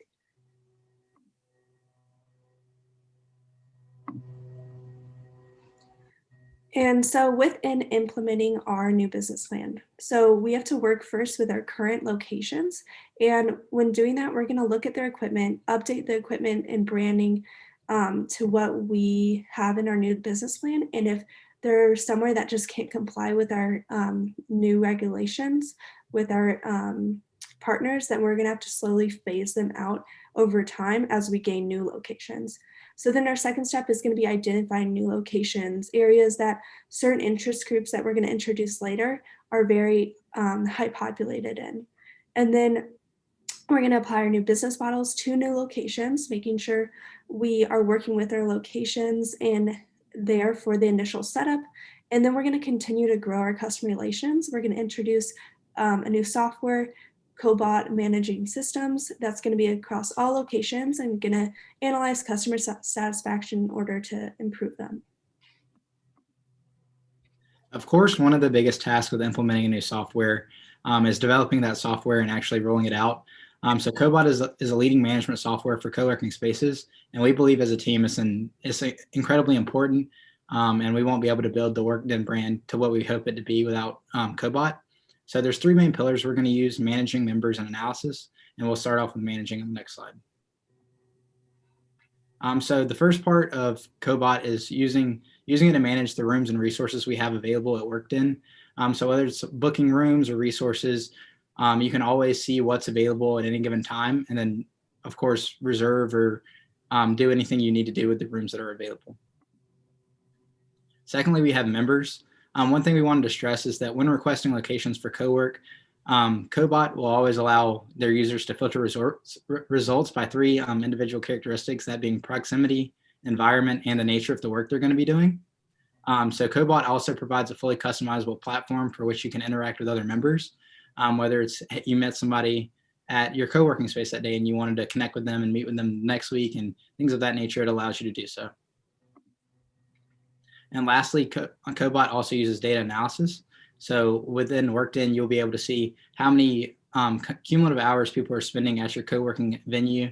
And then you'll be able to use that and those statistics that are generated to perform actionable reports and kind of track where you're at, whether it be with members or revenue or booking and things of that nature. Next, we'll be going into our marketing plan of how this is going to be rolling out specifically. So what distinguishes our brand from the other brands out there like WeWork or Regis is that we'll be having specific communities based on the types of businesses that we're partnering with. So we have 3 categories: gym and yoga studios, bars and restaurants, and boutique hotels. And each of them are intentionally designed to help build up this community that we are having within Workden. So for example, the gyms and yoga studios, that will specifically target the lifestyle and sustainability community, given that it's a wellness community. Whereas bars and restaurants are more social and entrepreneurship just due to the atmosphere that they're in. Whereas boutique hotels, that can be kind of a grab bag community. You can have a women's only community in the banquet room or in the ballroom. You can have tech and entrepreneur community. So we want to make sure that everyone feels a strong sense of community within a Workden space. We wanted also the Workden brand to be known for 4 main areas, and our marketing tactics will focus on sustainability. So we want to focus on creating a sustainable environment using locations that are not used during business hours. We wanted an ergonomic design to collaborate and using simplicity and comfort in the workspace. And then really important would be in-house brand affiliations, where we'll use Workden symbols, color schemes, and logos placed around the location. And then obviously consistency, where we'll have quality materials and sanitation across the board for all locations. And this is really important for our marketing plan, is we wanted to do a strategic brand affiliation. So a consistent color scheme using the logo throughout the building, orange as an accent color from the logo with other furniture pieces in the grayscale. For the modern touch, we wanted to do furniture repetition. So no matter the Workden location, familiarity of furniture pieces that you can distinguish. And then obviously familiar accessories, similar coffee machine models, branded mugs, pens, pencils, notepads, and decor consistent across all locations. And then we wanted to have our products inside of these locations echo our sustainable goals, including the soaps used in the bathroom settings, any sort of paper towels used, everything used in the building will be from sustainable brands that are modern, simplistic, and help go to the simple design that we hope to achieve. As we mentioned earlier, Workden has 2 primary competitors in the market, that being Regis and WeWork. And we hope by maintaining high community service focus and being a low-cost provider that will be easily to gain market share throughout the duration of this process.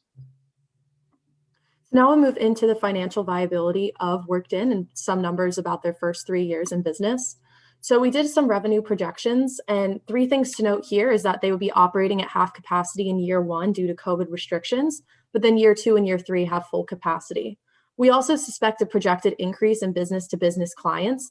And what we did was actually increase the price by $5 for the day pass in hopes to have those members speak to their corporations to set up the business-to-business relationship.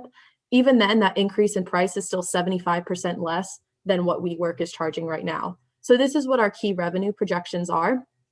And then along with that, we have our projected costs over the 3 years. So we identified some of the main costs, specifically a lot of the equipment that we would be installing within these areas.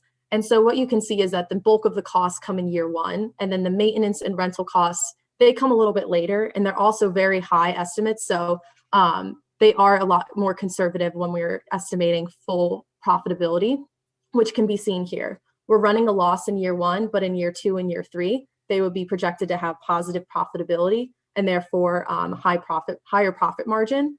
And overall, this project is seeing a little bit over a 2-year payback period. And so to wrap things up, we're thinking about the future and what the future of Workden looks like and what the expansion process looks like. There are 3 areas that we identified for them to expand to: California, Northeast, and Southeast. Due to WeWork has high amount of locations in that area, so we'd like to erode their market share, as well as considering that there's a significant tech community out in California. How can we capitalize on that? Or a high population density and high real estate costs in the Northeast, capitalizing on that. So ultimately, we're using those we're using that criteria to help the Workden brand move forward. So at this time, we'd like to thank you for your time and for listening to us today, and we'd be happy to answer any questions that you may have. Perfect. Now we have 15 minutes for a Q&A if the judges want to ask some questions.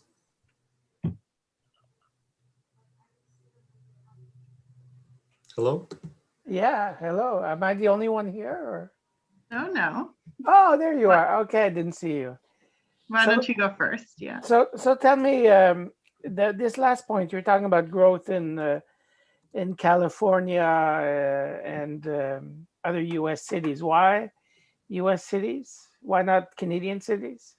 Yeah, so that's a really great point. And what we identified right now with Workden is that they do have a strong Canadian presence. And when you think about the size of the population of the United States and also the diversity of industries within the US, we see that as the next potential expansion target.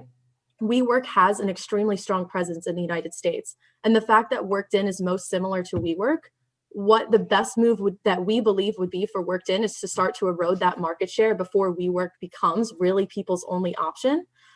So I do understand that Canada is a great market to be in, but I think when you're looking at, the tech bubble in San Francisco, or you're going to New York City where the real estate costs are extremely high for WeWork, our unique business model will be able to help us lower our operating costs and capitalize on these very specific niche communities that tie into our values of strong community building.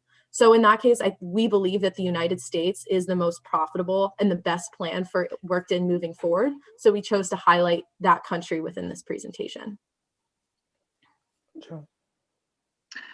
So I have a indirectly related question to that. So one of the motivations for expanding into the US market is low operating costs. Okay, why don't we go back to those low operating costs and challenge them a little bit?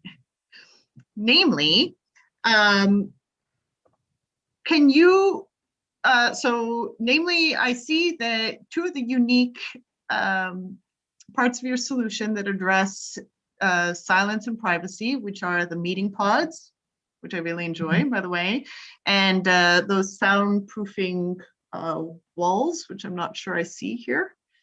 How do those solutions, which are required at every single location that Workden would operate in, how do those fit into the cost structure? Because presumably, as you expand locations, you will need to expand the spend on meeting pods and those wall dividers, sound dividers.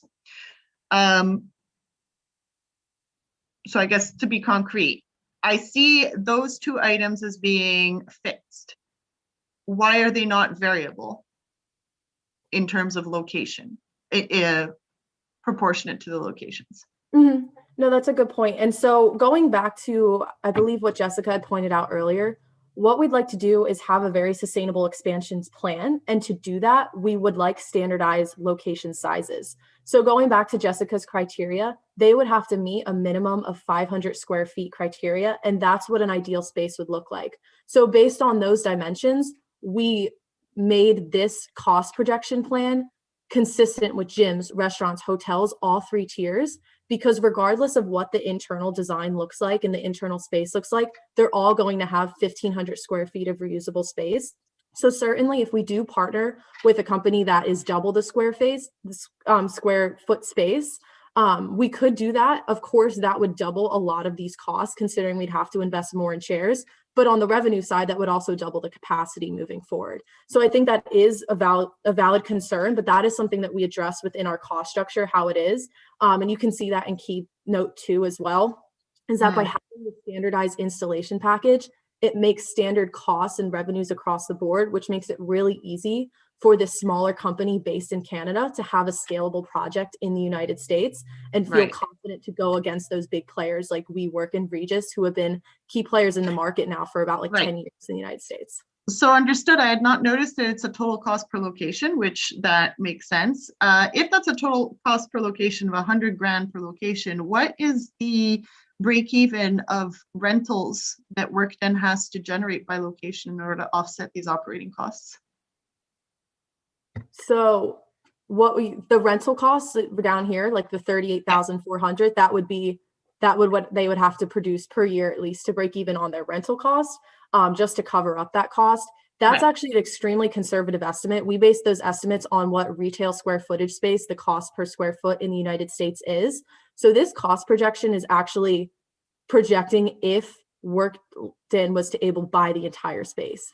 Understood. My question is, with the existing pricing structure that you have for day passes, 5-day passes, etc., how many of them would you need by location to offset the cost by location? So that's not a calculation that we have done. We have done mainly payback period. I could try and work that out for you. Would it be helpful to go back to the...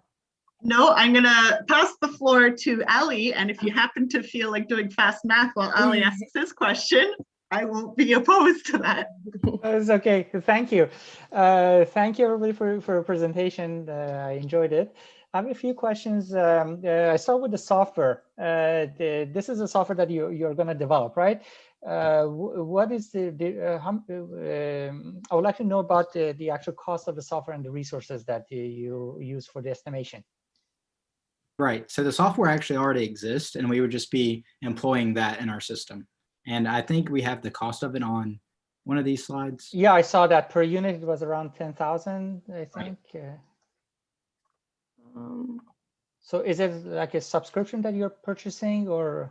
It is. Yes, sir. Okay. Okay. Got it. Thank you. There was a mention of the upgrading current locations, the earlier slides. How do you estimate the cost for that? I believe as of right now, we'll keep it pretty consistent with location. Like we said, having those consistent locations makes the scalability factor really easy.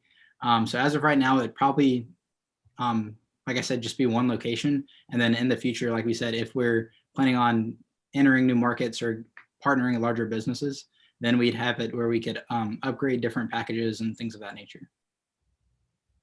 Okay, I was looking for some sort of concrete examples of upgrades that it may happen and associated cost. I would say one concrete example that could definitely happen is if you're partnering with different businesses or different locations, they could have, let's say there's like a suite that's able to be rented out for one individual, where you have a privacy factor and you have a door you can close, you can lock your door, you can do your work by yourself, you can have private meetings, things of that nature. And as far as cost, like I said, we're not entirely sure yet. That's definitely something we would like to look into in the future. But as of right now, we're really trying to keep things standard so we can roll it out and kind of get into the market. And then once we're in the market and have a foothold, we'll kind of divvy it up. So it may affect the profit margin, probably. I would assume. Right. Last question in this regard, sorry, judges. About the maintenance cost per unit, I saw the number 1,000, I think, $1,000. These are dollar values, right? Yes, these are US dollar values. What is how do you estimate that? The maintenance cost, in terms of like if we take the proportion to the actual equipment that we have. What was the measure that you used to estimate that cost? Yes, so what we did is we looked at what items on this list would most likely need upgrades or maintenance on. So something like a booth or a table, maybe not so much, but chairs, they get worn down over time. Exactly. And that's the first thing that came to my mind is the chairs. And we're accounting for a little bit less than a quarter of the chair cost to replace each year. So we went a lot higher because we wanted to be more conservative. Of course, maybe there's going to be table issues, or maybe your power surge, which is factored into electrical connectivity, may wear out over time. But if those costs exceed $1,000 over time, there's most likely not going to be $1,000 of maintenance costs that first year, given everything's brand new. So that's kind of why we kept it consistent, is because they may just be bulk fixes over time. Thank you. And June, to your point, so kind of about the break even here, it would be a little bit over 200 business to business passes that they would need to have to make back their rent costs.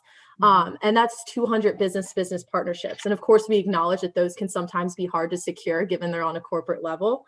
But But if you think about individual passes, it's about 2,500 individual passes or about 650 monthly passes. So they're definitely feasible numbers, especially when you consider kind of the market that WeWork serving, which is I think about 28 million in the US right now. So it definitely is feasible then to make back that rental cost, which is already a conservative estimate as it is. Thank you. I think we're done, but thanks for closing out on that note. Good catch, Alexi. Yeah. Can I Okay, ask George. one question? Why I have to go with your solution? Why does it make your solution better than the others? Oh, that's hard.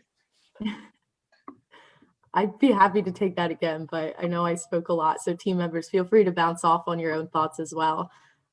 What makes our solution so unique is that we're against companies like WeWork and Regis who just promote general community. Yes, they have networking events. Yes, they have large spaces for people to connect, but is there a specific sense of community building based on people's values and their interests? No, that's not out there yet. And it's not in the United States and it's not in anywhere in North America. The fact that we are associating a location with the intention of our community is something really powerful. For you to be able to have that work-life balance, you know, the work-life balance that we envision at like Google headquarters, where they have slides, where they have exercise equipment in your own space, is something that's going to be promoting community outside of the workplace. And the networking won't come with informal atmospheres. The networking will come being in those community-based atmospheres where people are connected based on their values and interests. Team, feel free to hop on with what you guys think as well. Yeah, I mean, I would completely agree to that point. And when we're talking about community-based, we're talking about, oh, do you believe like sustainability and maybe fitness is that ingrained like part of your everyday kind of atmosphere? Then you go to the gym area and you can meet people that have the same values as you, and it's much easier to start a conversation with someone and collaborate with someone when you already have shared interests, and you know you have shared interests because you're both going to the specific location that we're offering. And so it's just much easier to network in that way as well.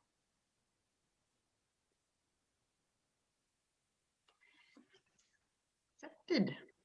I think we have no further questions. Where's George? Perfect. If there's no more questions, we can continue to the deliberation. Which So team, I'll be sending you to a breakout room to just sit and relax so the judges can deliberate before your feedback session. So feel free to go there, and judges, see you in 10 minutes. Thank you.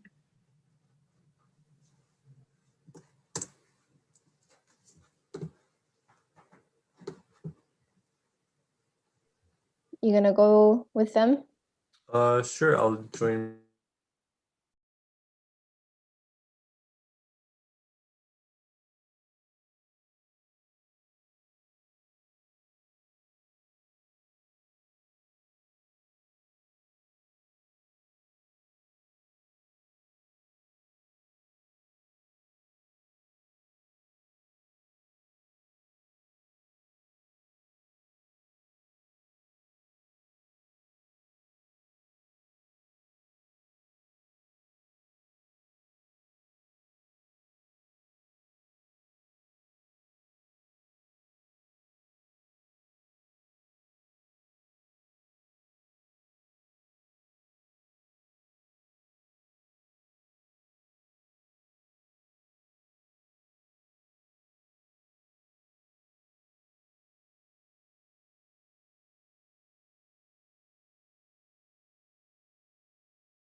I'm starving. Me too. Where did it go?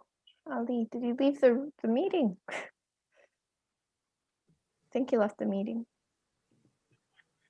It's terrible. Imagine, hates the case so much. Oh, I'm out. Quit. Not finishing the day.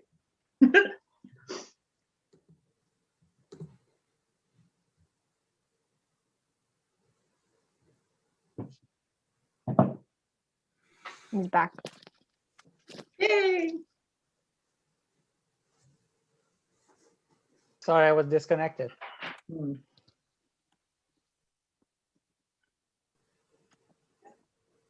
So while we wait, Kyla, what do you study in? I'm in my 3rd year of my software engineering degree at Concordia. And you, George? I study economics at JMSB. Oh, interesting. Very, So, do I let them in? yes.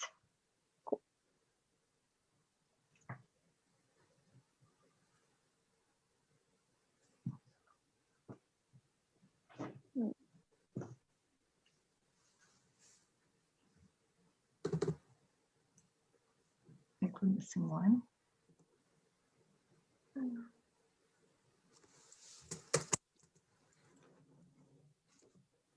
Jonathan, I can't move here.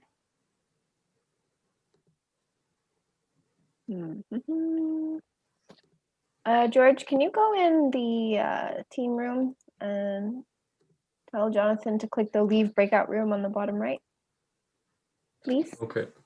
Thank you. We'll wait.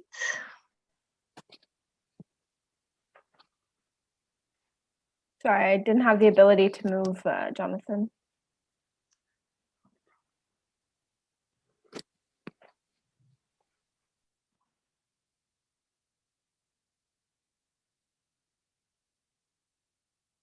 Well, there he is. Excellent. So I guess we're starting now. All right. So thank you for your presentation. We really enjoyed it. Visuals were excellent, by the way. Yes, thanks, George, 10 minutes, got it. So yeah, so excellent visuals, really well done. Noticed a few small things. Someone noticed in one of the slides, the 3 columns were the same for numbers. I mean, always there'll be some issues that might pop up, but in terms of overall visuals and how you structured it, very nice, not much fluff, not too much text, so that was excellent. We quite liked many aspects of your solution. However, there's a little elephant in the room, which is the engineering portion of your solution, which we believe is the pods and the walls. Not a lot of time was spent on that. And seeing as this is an ENGCOMM case, best practice would be to make sure that if in your slides you do not feel that there's many that have engineering content in them, or that there's possibility for the people to not, for your audience to not clearly distinguish as to whether or not it's part of the business solution or the engineering solution, red flag if you're participating in ENGCOMM. However, just before you go cry yourselves to sleep, the way the grading structure is, don't worry, just that's one component, so that's not the end of the world. But specific to you guys, I did want to say, I thought that was a pity because I actually loved your engineering solution, and I really liked that you guys had put the layout of the room to help us understand what you were proposing and how you would achieve the critical aspects of soundproofing and privacy. And your layout showed that you had taken that into consideration. So that was an oopsies, and I don't know why, but make sure next time that you don't sidestep that, because when you have something that's actually checking on the boxes that you actually have addressed everything that the client is answering, make sure you don't make sure to sell that home, right? Like bring that home. You're meeting the client requirements, make sure in his face about how everything you're proposing is actually going to address his needs. So don't leave anything to the side like that, because that was a very interesting part of your presentation that we all wished we'd heard more of. But that's not the end of the world, and your business presentation was sufficiently strong to give us enough to work with in terms of feasibility and assessing your understanding of the case. We had a lot to work with. That was feedback. Don't forget the ENG and the ENGCOMM. And I just wanted to highlight that they told me to go first, knowing that that was the feedback I was going to give. So they set me up to give like brutal feedback, and now they're going to sound like happy and nice. So I just want to put that out there. I took one for the team there. But anyways, yes, go on, Ali, give them nice feedback. I'm sorry. No, I didn't mean to. No, I would like to just add something to it regarding the engineering component of it. I would suggest prepare some slides and put it on the side. Always support your numbers. So if somebody asks you a question about the estimate, how you came up with that, you can show them in the question answer. I know that you had limited time for the presentations, which you managed well. Just in case if you had, those supporting slides, it would have been much better. And in terms of, the numbers, sometimes, providing a bit more concrete examples would be helpful, rather than, providing an abstract solution or a proof of concept, something like that, in terms of estimates or, because your estimates were solid. For example, that maintenance one, right? Going back to the maintenance, your maintenance assumption was quite justifiable, right? But it took Ali calling it out. And if he had not called it out and asked you the question, we would not necessarily have known that your underlying assumption was legit. So that ties back to Ali's thing, don't make us wonder as much, because there's a risk then that we might wonder in a way that's not the way you guys want us to wonder. Sorry, Ali. Thank you. From my point of view, where I wasn't convinced, other than I'm not going to repeat what was already said. I think that's good. From my point of view, is the choice of the going to the U.S., leaving the Canadian market, going to the U.S. I would need a little bit of convincing, as well. The choice of like San Francisco and the Bay Area. I happen to know it relatively well. And I know a lot of tech companies. I just recently read, a lot of tech companies and tech workers are leaving the Bay Area, going to places like Austin, Texas, for example.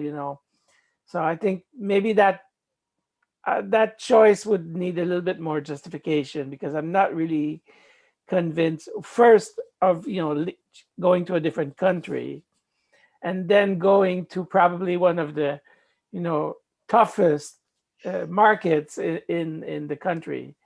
So that I think was I needed a little bit more justification, I think, for that as well. Which to then apply for cases going forward, the way I would take that feedback and make it applicable is whenever you're proposing a solution, make sure that amongst yourselves, so this will tie in Marc-André's feedback with Ali's feedback. When you're proposing a solution to the customer, make sure that you clearly can identify what are the top 5 like deal breaker assumptions you're making. Meaning that if you're wrong, if you took an assumption and it turns out to be flat out wrong, will your case fall apart or not? And make sure that those are clearly identified, and how much of the rest of your solution is secondary, not mission critical. Yeah, right? and in your storytelling, making sure that that's clear, only because in your particular case, yes, you're talking about expansion. The expansion and choice of going to those particular destinations, ballsy, right? We could definitely push back. However, the way you'd structured your case of showing on a per location basis, costs, having a revenue model that is dependent on per location, that's the key assumption, that you've structured your model on a per location. So where those locations are, where you specifically go and choose to have set up those locations is a secondary assumption. And we might have opinions that we agree or disagree with their secondary assumption, but your framework of your solution was valid, right? If we say, nope, we're going to stay in Montreal, or the CEO says, nope, I'm not going to San Francisco, I'm going to take your model and build in Montreal, none of your model fundamentally was flawed by swapping out the locations. So make sure when you're thinking through a solution, what part of your model is mission critical? If you're wrong in your assumption, make sure that's what you're debating. Because in this case, you guys did that well. That was a secondary assumption, but our opinion about it doesn't change the fundamental merit to what you were proposing to the customer. But going back to Ali's point of storytelling, make that obvious, right? In highlighting your key assumptions and highlighting which are the ones, these are the 5 that we're banking all our money on, we're sure we're right, and these are less important fluff and aren't mission critical, you then make it easier for us to sink in and listen to your story, right? And not get hung up on details.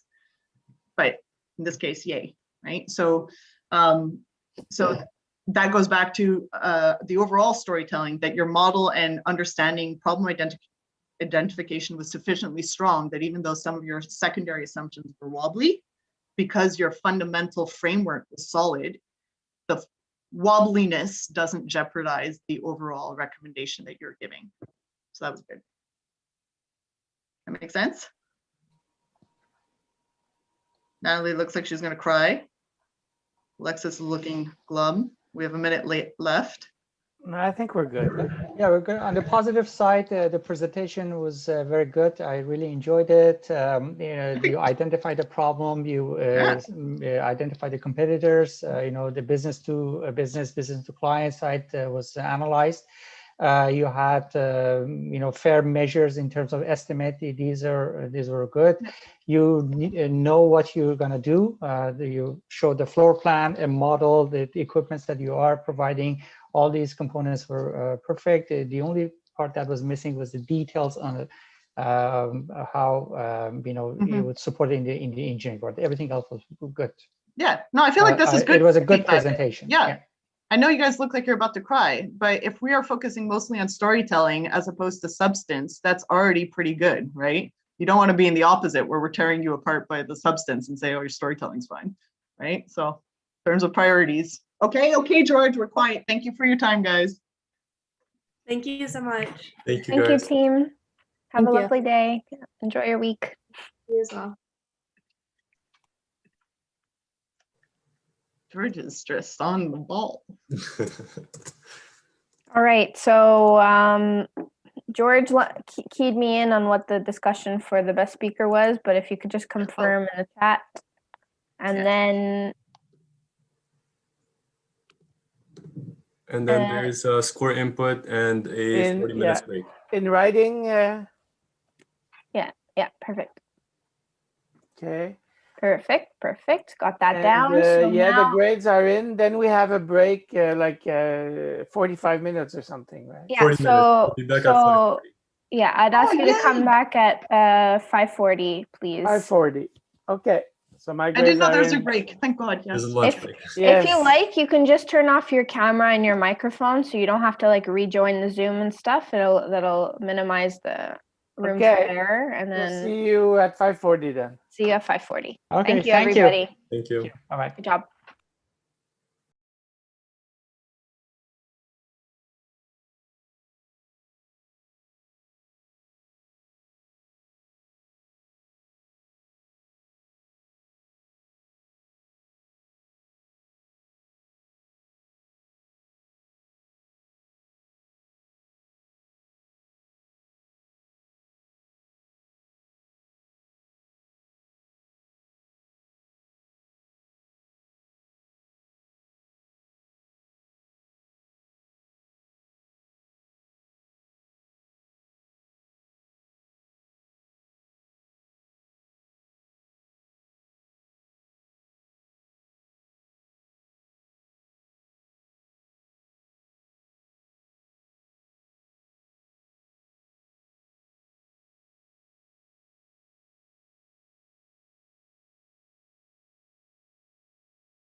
Hello?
Oh, Hi again.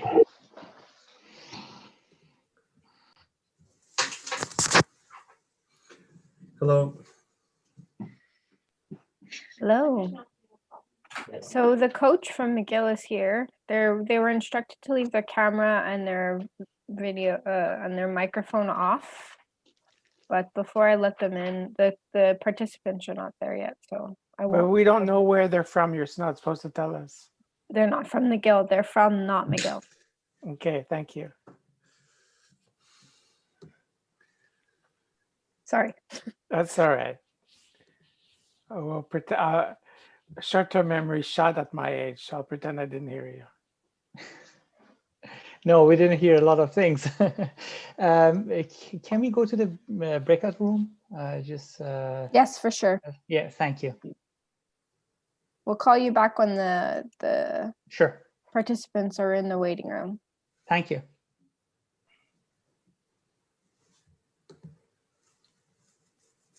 But we can't go back. Oh, Do you need help? I don't know. I don't see. Oh, yeah. Oh, there we go. Okay, no, it's because my. Cool. I'll send you there when I see the waiting room. Do you see the waiting room? Let me check. But do I have to go there? Because the presentation will be in this room, no? The presentation will be in this room. You should stay here. I'll make you co-host.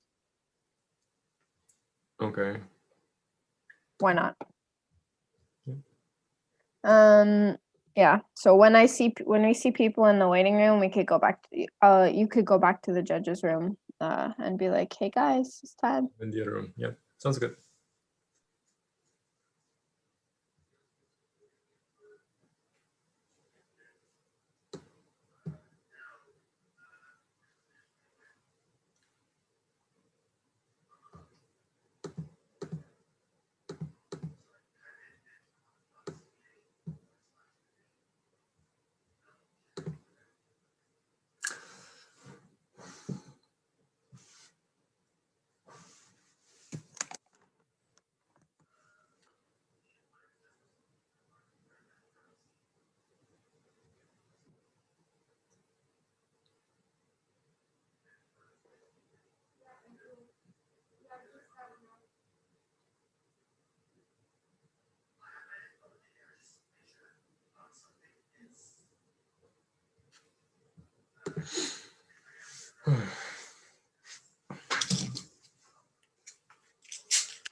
Their coach is allowed to be in the room. Yep. They need to keep their camera and their mic off, but yeah, they're allowed. Okay. Because I noticed they all have coach. Yeah. I guess the other ones didn't have the time to come. Yeah, maybe.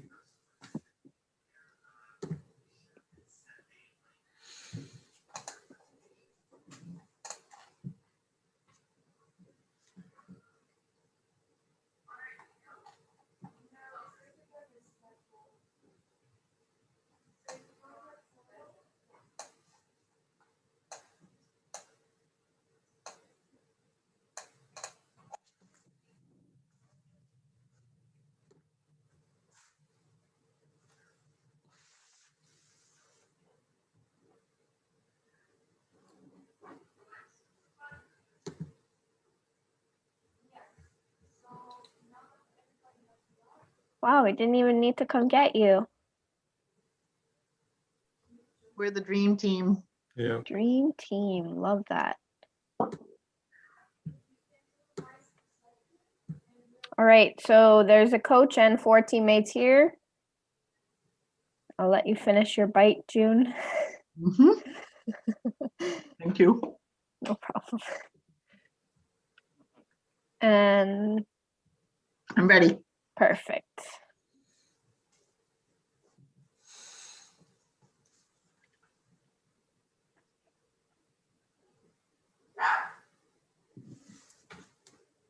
Hello team.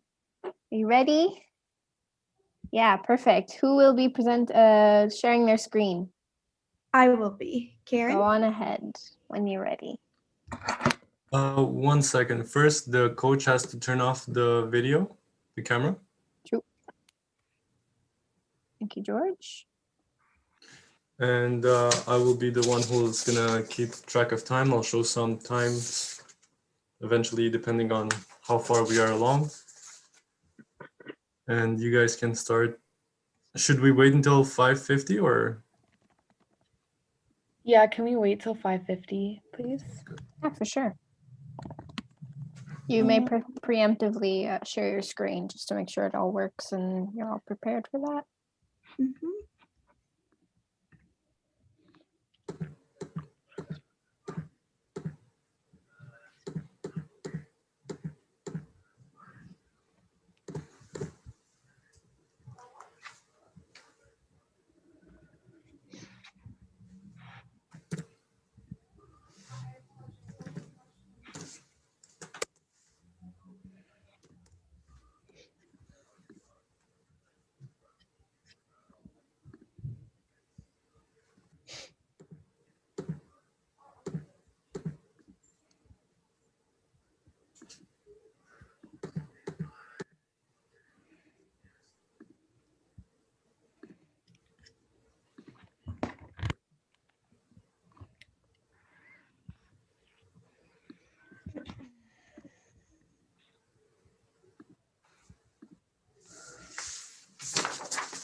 Okay.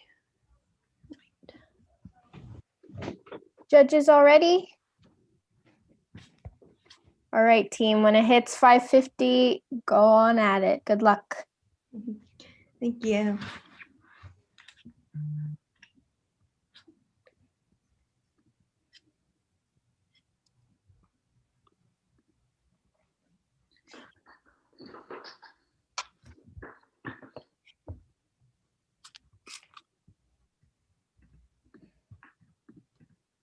Let's meet Mariana.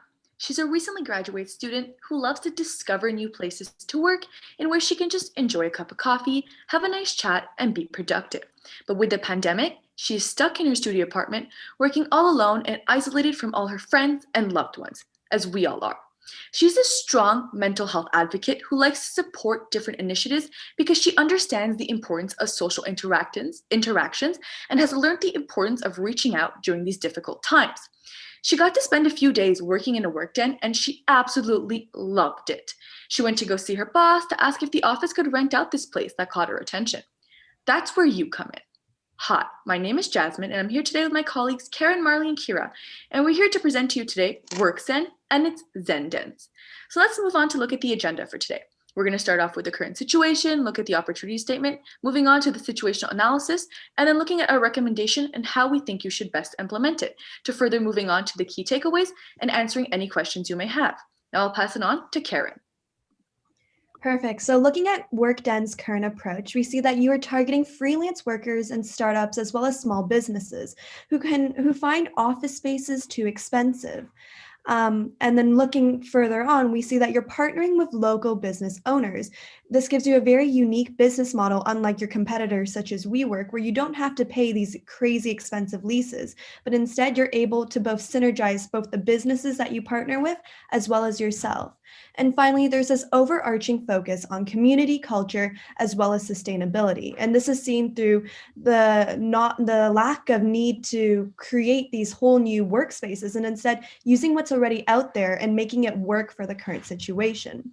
So the question before us today is, how can Workden embrace its startup culture while ensuring consistent quality and developing community benefits as well as upholding its mission to be sustainable?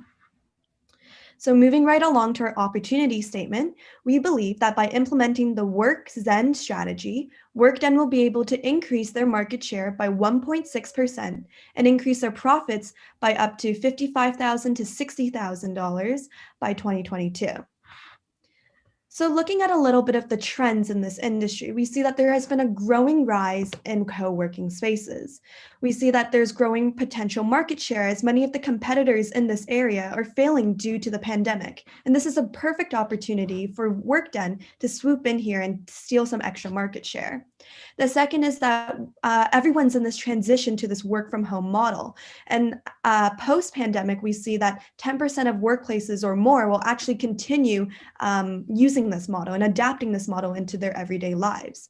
Furthermore, there are higher retail costs, making co-working options even more appealing as there's no longer the need to take out large rents or incur these additional costs for smaller businesses. And finally, this is a perfect opportunity for alternative to opening multiple offices. And this is as a result of globalization trends where businesses are looking for offices in many key cities.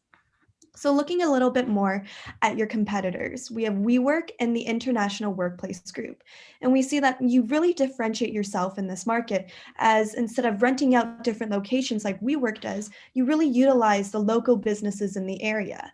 And compared to the International Workplace Group, you're more of a disruptor than an establishment. And so these are two key points that we want to carry out throughout this entire presentation.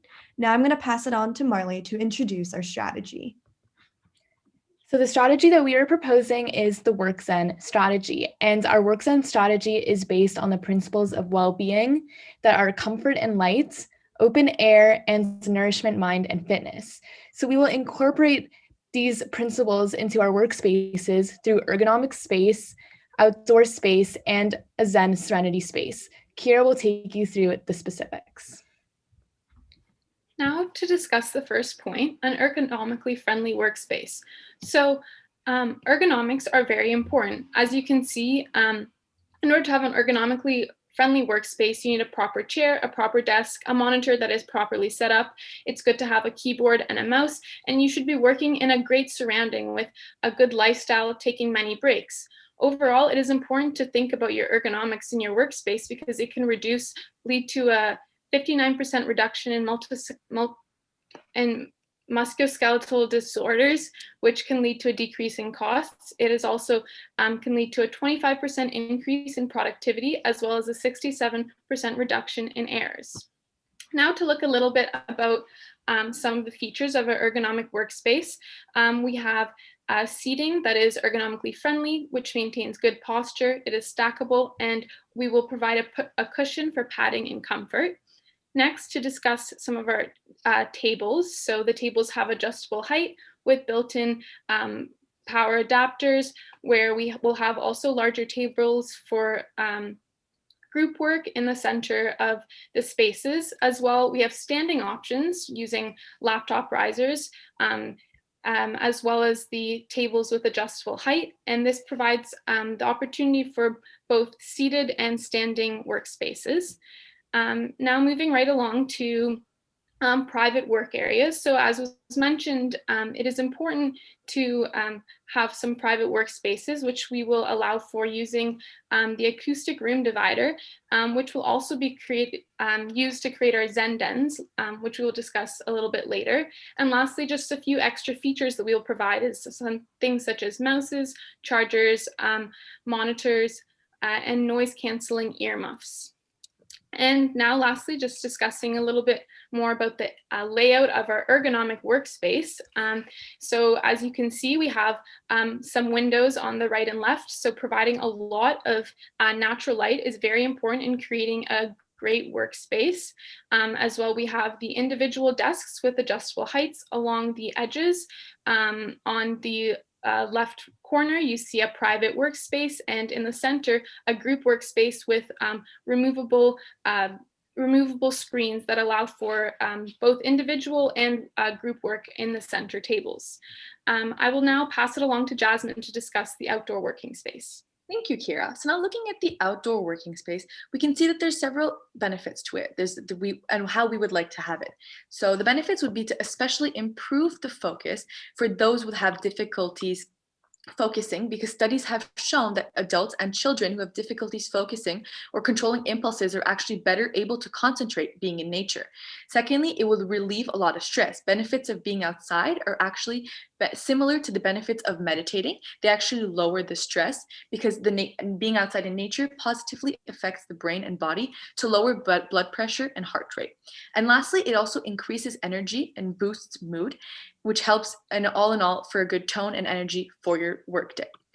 So what exactly would the outdoor working space look like? We would have gazebos and umbrellas to make sure that we be protecting people sitting there from the sun and from different elements, as well as weatherproof electrical fittings, which would ensure safety and convenience. And furthermore, continuing on, we'd be focusing more on reading and less desk-oriented work, because we would try to minimize the desks we have outside and more have of a lounge perspective, which is why we would have things like hammocks or potentially down the line beanbag chairs, just to be able to have more of a lounge perspective and less of a working space. So now moving on to the Zen Den, I'll pass it off to Marley.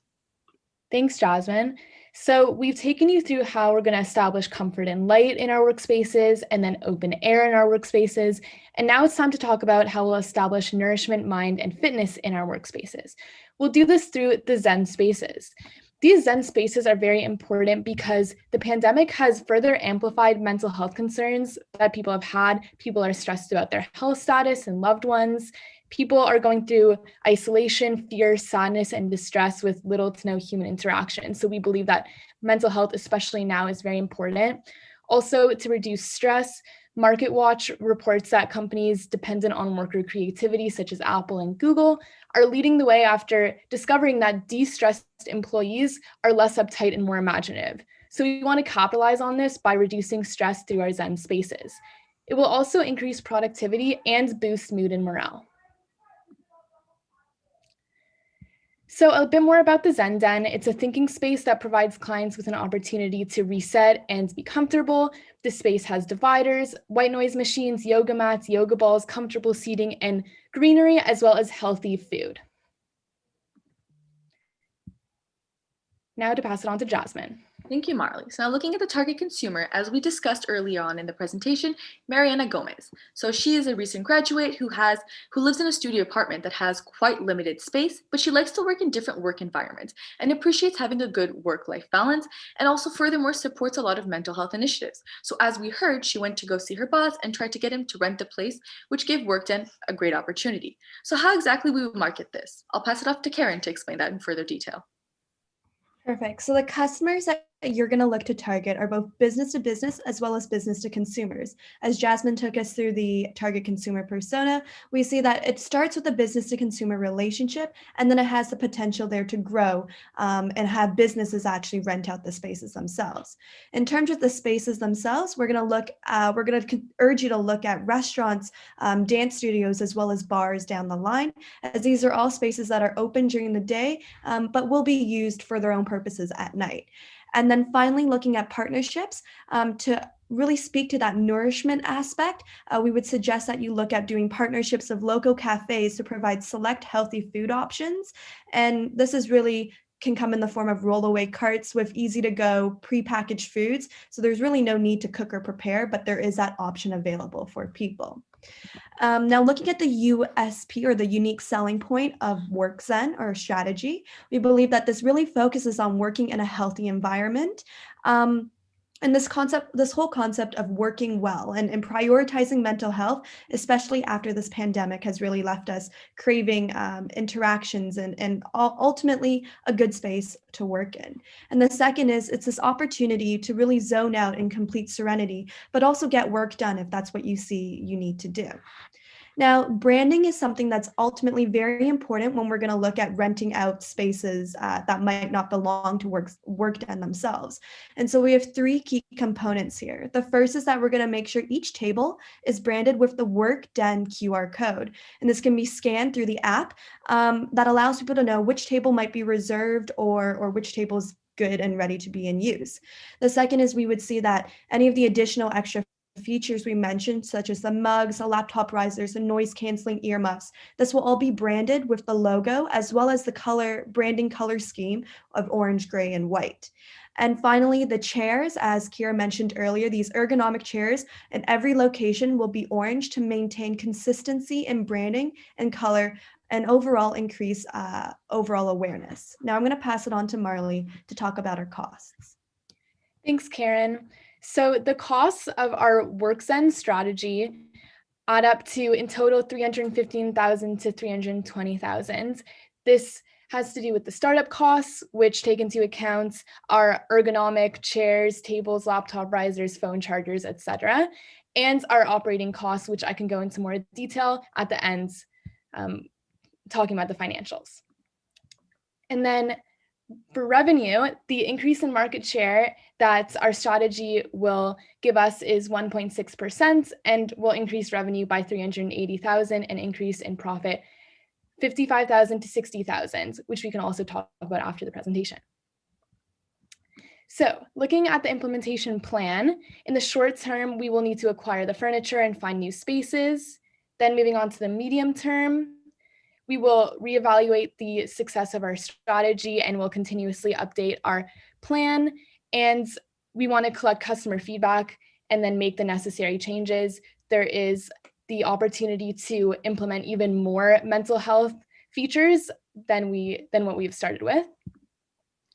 And then in the long term, we will build partnerships with other wellness-oriented community businesses, expand our market, and expand to more locations.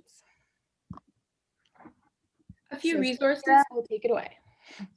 A few resources that we would like to focus on for implementation include software development of an app, which would be used for seat reservations and payment, hardware development, such as these extension cords, outlets, as well as our main desktop computer.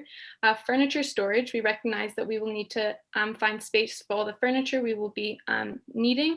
And lastly, operating staff who will be responsible for cleaning, sanitization, and customer service. And now to just quickly discuss some of the technical risks and mitigations. We will need to mitigate outdoor Wi-Fi and outlets.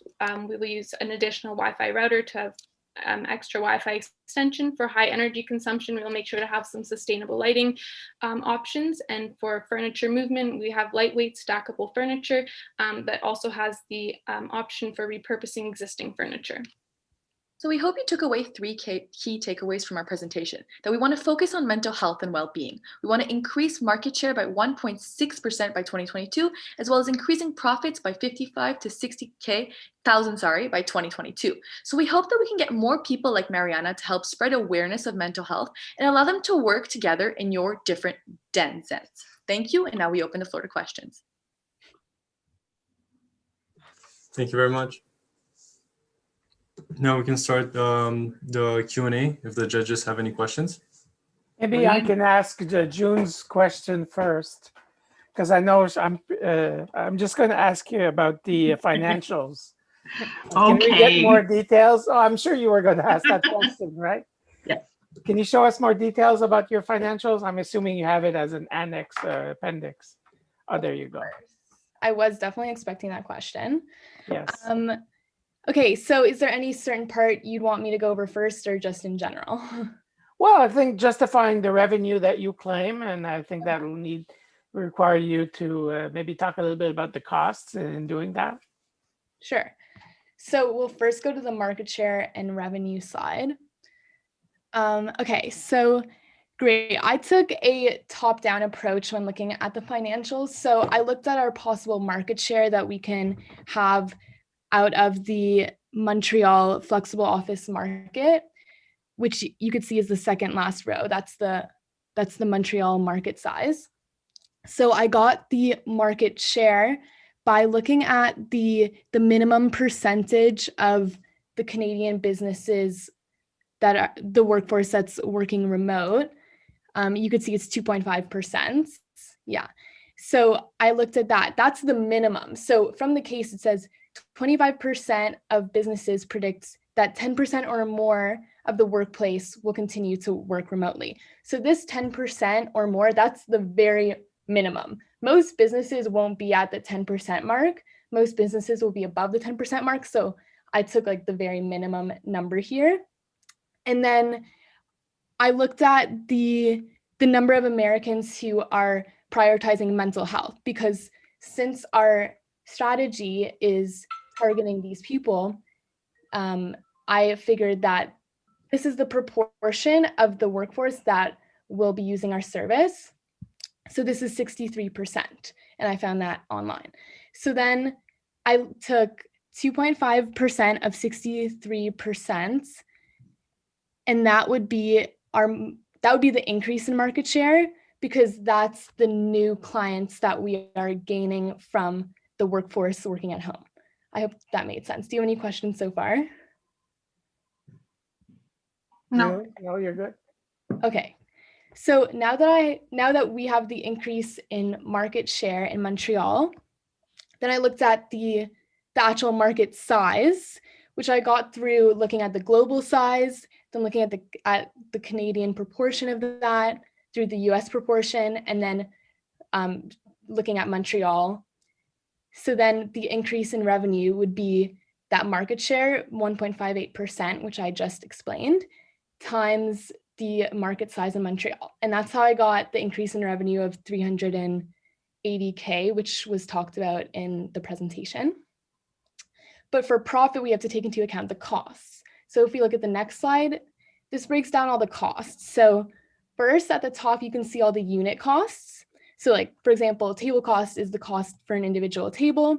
And the reason why we're buying new tables and chairs instead of just using like old ones is because we want them to be branded our specific way, and we want them to be ergonomic to fit with our strategy. So we're gonna buy them new. And then we also took into account the with social distancing and without social distancing. So of course, in the pandemic, there's less seating. So we're gonna implement this strategy this year, as you saw in our implementation slide. So we're gonna use the numbers for with social distancing because that's what we're dealing with now. But we know for the future that we have the costs without social distancing, and then that will be the cost for the future that we have to like increase to, because that's the maximum capacity of the space. And then there were also additional startup costs, such as the cost for the software, the app that we're going to be using for like the QR code and signing in, and then the electrical implementation, which we also took into account. So then we saw the total startup cost for the Montreal stores. So these costs would just be at the start, they're not ongoing costs. And then we looked at the operating costs throughout the year, which would be the staff, which is 36,000, because we were planning on only employing one staff member to. Okay, I'm just gonna stop you. I think I don't want to use up the whole question period on my one question. Yeah. So I think there'll be also some questions on the other aspects. So I think you've shown that you've done the math. So I think I'm okay for my question. Thank you. Okay. I'd actually pass the floor to Ali next. One follow-up question on the software cost. You mentioned about the app that is being developed. How is the cost calculated? The $10,000. I can take that one. So basically, we were looking at the cost of just a basic reservation system, like an online booking system, because we don't require the application nor the software to be too complicated as a whole. So the normal average cost was giving $15,000, $10,000 to $15,000. And if you had for what exactly? For just an online booking system, if you wanted to purchase it, because normally they have a subscription basis, but a subscription basis was basically, it really deferred on what you wanted, but it started at $20, $15 to $17 an hour, and it went all the way up to $100. But the fact that we wanted to be able to customize it to us, we thought that there could be a way to purchase this software, but finding that information was very hard. So we made a few assumptions, and based on the purchase, the cost of an online booking system, and then assuming that we would add maybe a few features, that's the price we came up with. But for sure, we do not know the exact numbers, just because finding, like you said. No, that's fine. My question is, what exactly are you? What is the cost really for? The cost is the software app, or something. It's, sorry to cut you off. I thought you were right. No, okay. It's basically just for the software that you would have on the desktop as a whole when you walk in. On the desktop, okay. And also on their application that would be available to consumers. Which is a mobile app. Exactly, just to reserve on and like just know what's available to sit and things like that. Okay, so you're estimating a brand new development based on some estimates that you have, and everything is provided in-house. We're not talking about any subscriptions or anything that is out there already, correct? No, the ultimate goal would basically to be rather buying one and adding features to it, or otherwise just doing it in-house. But the ultimate goal would be to start off with a desktop and then furthermore develop into an application. Okay, thank you. So I have, I guess, an inventory question. Having gone through the financials, I understand how you've costed the equipment required by site.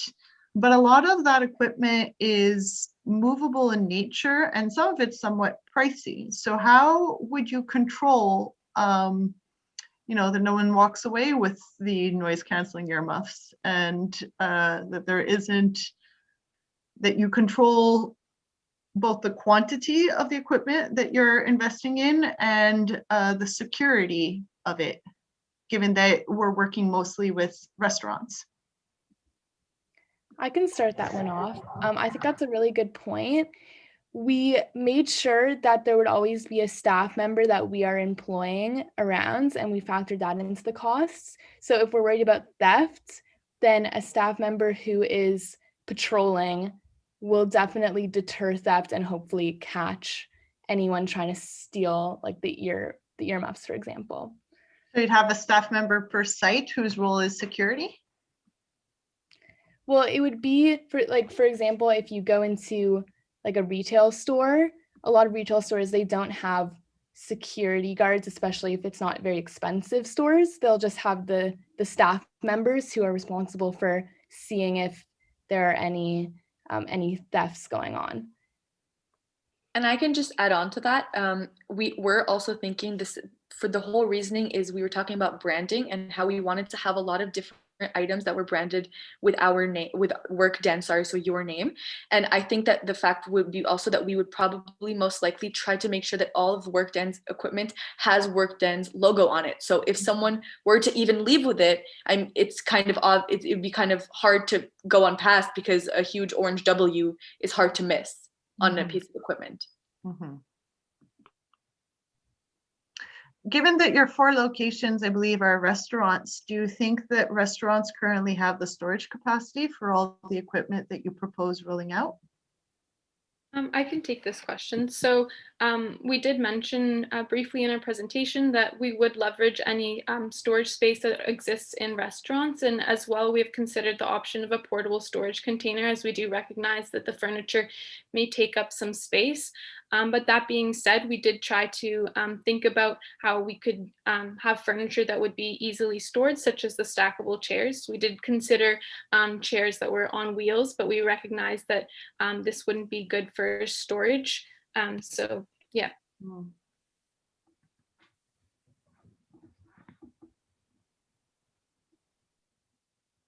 How many spaces can you start during the initial phase? So we were going to implement our strategy in the 4 spaces that Workden currently operates in Montreal. And this is where we would start, and then we would expand after that. One of the considerations, critical success factors, is that the setup must take about 10 minutes or less in order for the proposed solution to be feasible. If we begin with one of the 4 locations that's in the case, Knox Tavern, where as a restaurant it's set up with existing chairs and existing tables, what is the feasibility of pulling out the new tables and the new chairs that are in your solution, bringing them and laying them out and storing the existing tables and chairs into a storage facility that might be a container? How did you consider the setup time in your proposed solution? I can take that one.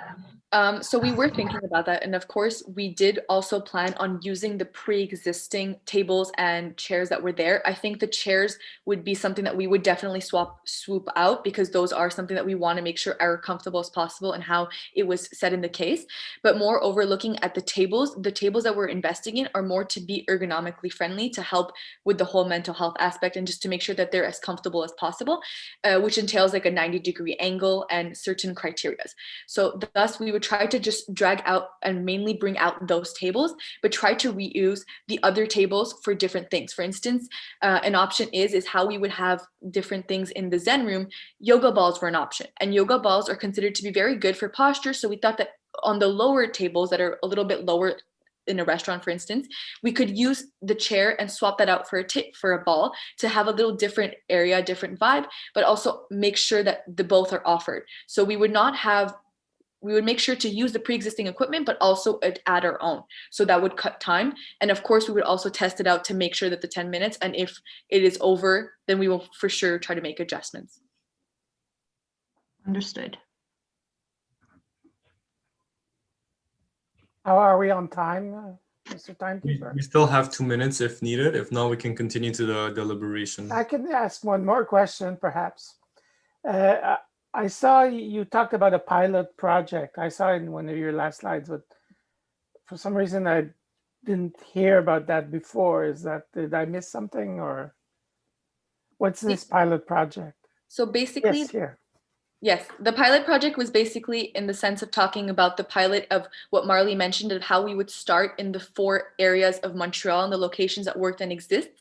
And then furthermore, to try it out, we would just basically try out this whole revamping and a whole new strategy of Workden in the Montreal locations, because they're already pre-existing and there was already a clientele based. And then further on, move to different cities in Canada to be able to see once the success of the project, to then extend it to different locations. But the pilot would mostly be to try what we want to establish in the pre-existing locations. Okay, I see. Thank you. What is the key component of your engineering solution?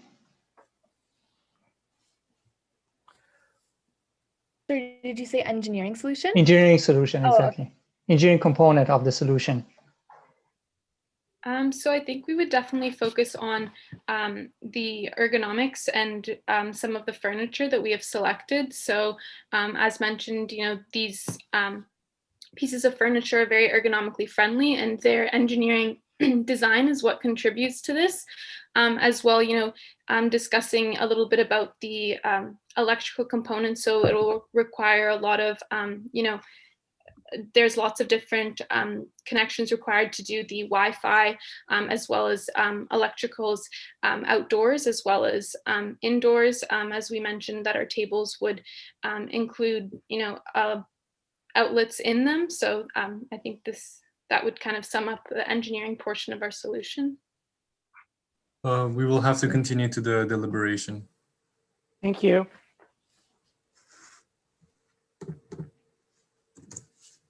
So teams, I'll send you to the team breakout room while the judges deliberate. Thank you. Thank you for your presentation.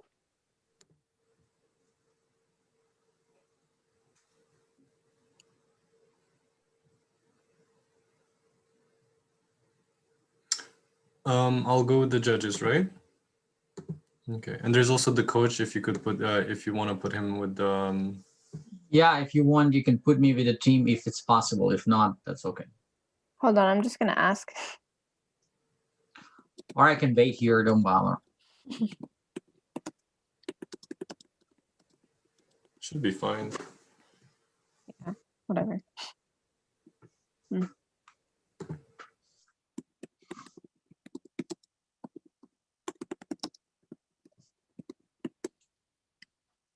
I just asked the question.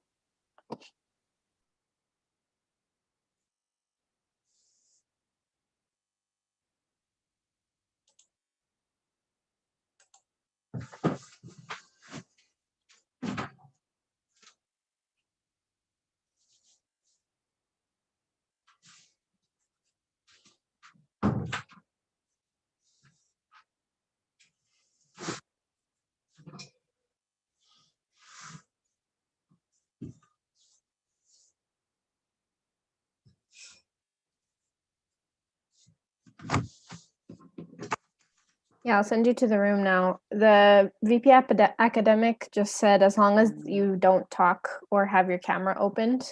Okay, I don't talk. Okay. Thank you. There you are.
We actually didn't discuss who's kicking off the feedback. Ali? No, you start first. I'm quick. Oh.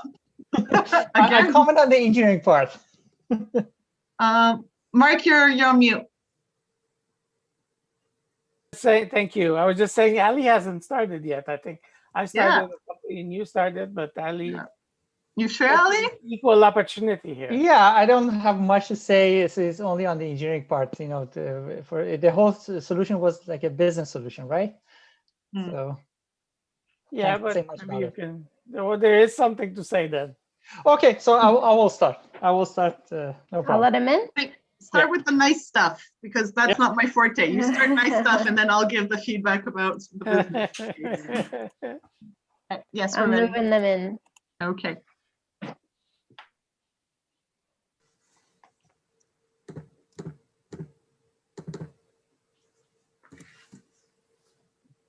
Okay, everybody is in. Or just the coach. Oh, the coach doesn't turn on his camera, right? Yeah. Stealth. Okay. Okay, we're good. George, let's start. Yep. Thank you, guys. It was a nice presentation. I enjoyed it myself. The thing is, I'm from the engineering background, so the only feedback that I can provide to you is on the engineering side. I start with a few things that I liked about the presentation. I liked it. It was well structured. The timing was perfect. And on the marketing side, everything I enjoyed.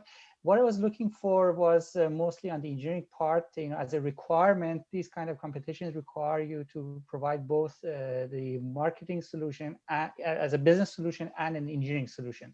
So there must be an engineering component to it. And the reason I asked the question, what is the engineering solution that you're providing? It was not, right there in front of me. So that was lacking in terms of business. My colleagues can give you detailed feedbacks on that side. A few things on the software side. Usually this is what I see in many presentations, many solutions.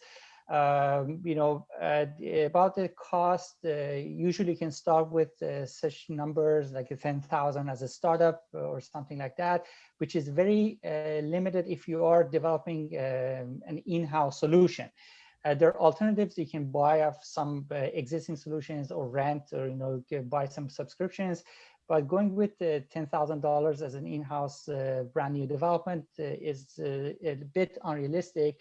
On top of that, you need to know what exactly you're purchasing. For example, if you are buying a solution that requires certain setup for the network, you need a server, you need some desktops or things like that, they all add to the cost. And so right now, we can go with cheap solutions to buy like cheap electronics, but still, the cost would be more than that. And, it is better to always see alternatives and especially know what exactly we are purchasing. Let me see if there's anything else that I missed. You'd given a comment about energy consumption. One thing that I usually notice in terms of using equipment devices, for instance, it is a recommendation that you turn off your monitor if you don't use it to conserve energy. The things that we cannot conserve much on is on the routers, especially wireless routers. In crowded spaces, you need high power routers. And especially in the home devices, I'm sure that everyone has experienced that. You always put it in the high power. You don't put in low power. If you do in low power, you get a lot of noises, you lose your connection, and it's very ineffective. So one thing that you shouldn't look at in terms of energy consumption is on the router side. Anything else can be looked at, but the routers, feel free to use energy there because you need it. So this is my turn on the feedback. I pass the floor to my colleague. So maybe I'll go. We'll keep June for last. Ooh. The execution, like how you did your presentation, how you were, I think, perhaps scripted, but very well scripted and structured and organized. I mean, you gave the impression that you worked very well as a team, and that you were very well structured in your presentation. So I think that's a very strong for a positive aspect of what you did. I think there were some opportunities where you could have maybe went a little bit further into the engineering by, when you talked about, when there was a question about theft being a potential problem, there was actually some, there'd be some pretty good, easy solutions, radio frequency, RFID, or, things like that, technologies that could have been used for theft prevention. That maybe would have been a good place to look into technology as a technical solution. I as well, so I'm an IT professor as well as business. And of course, on the IT side, as Ali pointed out, I mean, there was some very optimistic costs that were put there. I think in reality, because as well, you would need some IT staff. And I don't know any IT person who works for $10,000 a year. So you maybe not add 1 0 to that. So, but overall, what I was very impressed by how well you presented the whole thing. So I think that helps quite a bit. I'll pass it over to June. Okay, George, we see. So to build on what both judges have said, a recommendation I would have in when you're trying to either cost something out or propose a solution is, as a sanity check, just put yourself in the shoes of, if you had to execute the thing you are telling your customer, what would you do? So you're going to buy a software, okay, to do in-house. Well, what would be your next step? Develop it. Can you develop it? No. Oh, that means I probably need to have a resource. Or we have all these equipment, these chairs, this whatever. Okay, I'm recommending that we get a storage container. Cool. If I was the restaurant owner, where am I going to put that storage container, and how am I going to quickly access it if there's usually a kitchen in between, or am I going to put it at the front door? Like, I don't understand. If put yourself in the shoes of the person actually who would have to execute it. Or if it was your boss who said, cool, our consultant said to do this, go figure it out. What would be your next steps? And if your next steps say, well, I don't think I could do this, it's probably a red flag that your client won't be able to do it either, right? Or the obstacles that you face would be the obstacles that your client would face. And that could help with some of these high-level sanity checks that have been discussed. And it's an easy way to catch it, and it's an easy best practice that you could roll out in other cases. The other more, I guess, technical feedback that I'd like to give is the revenue slides and the cost slides, which, by the way, very well presented. I like the orange, easy to follow, right? So even though there were slightly denser financial slides, they were quite easy to follow and neat. And I appreciate the care in laying out the assumptions so that we could follow and get to the end numbers. So that was very well done. However, when calculating a revenue increase, even though what you did was great to understand the overall max available, I guess, revenue increase, whatever you're proposing to a customer must be driven by the actions the customer themselves will be taking, right? So the 300 or $500,000 increased revenue that you're proposing, yes, that's the available like slice of pie that we think Workden, or you think Workden could capture. However, the act of capturing is always necessarily driven, in this case, by subscriptions and number of transactions. So both calculations are necessary. The top down to get an extent of the available pie that you're going to capture, but then always bring it back to what are the transactions of the drivers that the company themselves is going to be taking, and what does that mean? In this case, to get $300,000, how many subscriptions is that? And if that number, once you bring it down to $99 or $10 or whatever it is, right, that would be, again, a sanity check of, do we think our proposed solution is actually going to increase in volume similar to the number of transactions that we are required to get the end goal? If the two numbers talk to each other, beautiful. That means you have a solid solution. If they don't, double check what something. It's probably an easy fix, but it is a more compelling story. So from a financial, talking about increasing revenues, best practice, do that. But again, because you laid it out very clearly, it was easy to understand how you got to that number. And even though we would have wanted a different approach, there was no ambiguity because you laid it out clearly. So that was really good. My main feedback. The two judges went mute. No, we are speechless. We're speechless. You covered it all. All right. Well, thank you very much, judges, for your feedback. Thank you very much, team, for. A minute left. Stop. Okay. Stop. A minute. Okay. Yes, I forgot. I meant to say this. Instead of spending so much time about talking about your target customer, right? Also make sure that in your workspace, when you're preparing, do as much time making sure that you have fully understood who your target client is, you as consultants to your client, right? So if you're putting yourselves in the shoes of whatever it was, Melanie, Marissa, I forget, the millennial who's in a studio, right? And that's great, and you understand what she wants. Make sure that Stephen, the CEO, right? If you're putting yourself in his shoes where he has to execute your plan, it'll help a lot. I'm not even joking. I said this implementation plan. Imagine if you get it. Seriously, that's more important. I get that everyone wants to hear about the target customer, but if you skip that in your slides and take that time, making sure that you've put yourself in the shoes of the client that you're trying to pitch to, it's going to pay off. But it was good. You did a really good job. Okay, let's leave on a positive note. You did a good job. It was a good presentation. My judges tell me I give harsh feedback. That's fine. We're trying to end on a positive note. All right. It was really good. So Thank you. any more, Jude? No, I'm done. Awesome. Well, thank you, judges. Thank you, team. Thank you very much. Thank you. Have a good week, team. Good luck. Thank you.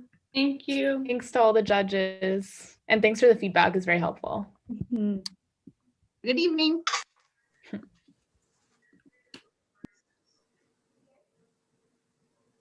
Now All for right. the score input.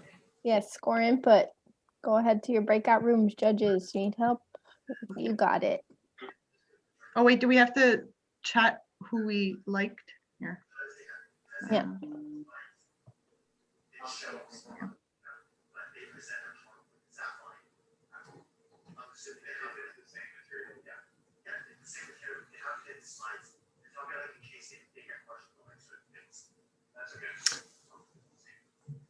Am I going to join the input room as well?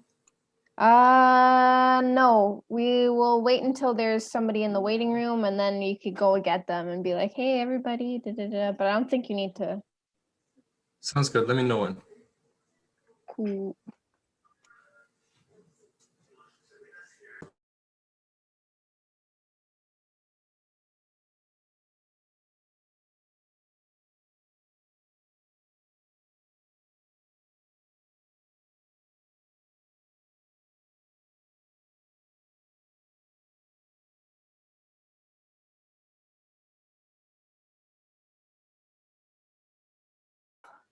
So now we have 10 minutes. Is that Yeah, exactly. There's someone in the waiting room right now, but okay? So oh, I'll be back in a couple minutes. yeah, for sure. And was your, don't say it out loud, but was your best speaker the same as the other two judges? Oh yeah, we agreed about yeah, Perfect. for sure. Yeah. Thank you.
The other team should be here at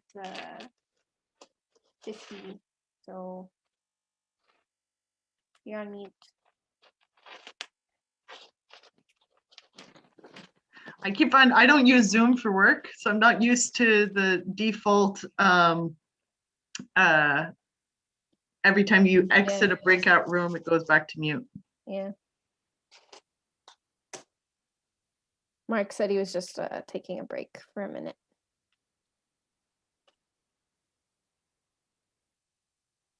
Mark Andre, sorry. Oh, Did we're you say back. Marc-André? I said you took a short intermission. Yes. So scores are all entered. Yeah, it should be. Perfect.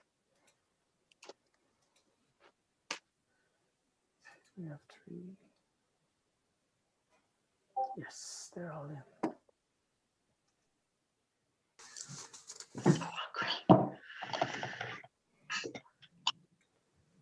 You okay, June?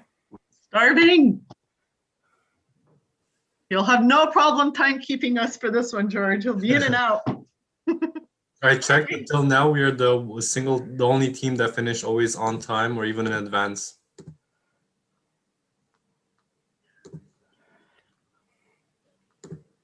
Yeah, We like that. We like that. We like that. Yeah. I suppose you guys are done for the day after this, right? No, I have Not a for mini me. cat. Not me, no. You have another class, Sally? No, I have an exam tomorrow. I have to set Oh. it up.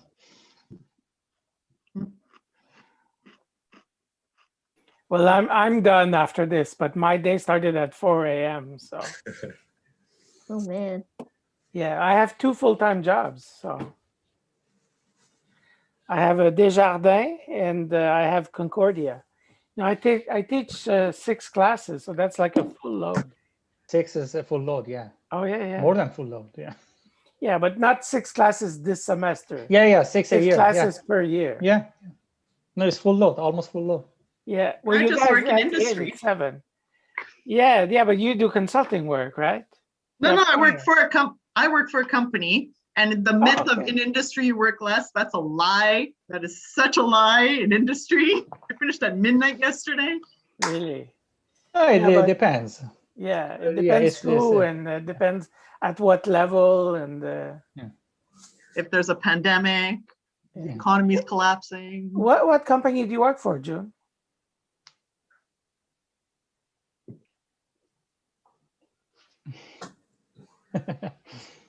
It's called Target, and mainly it's a flooring company that does, tiles or linoleum or whatever.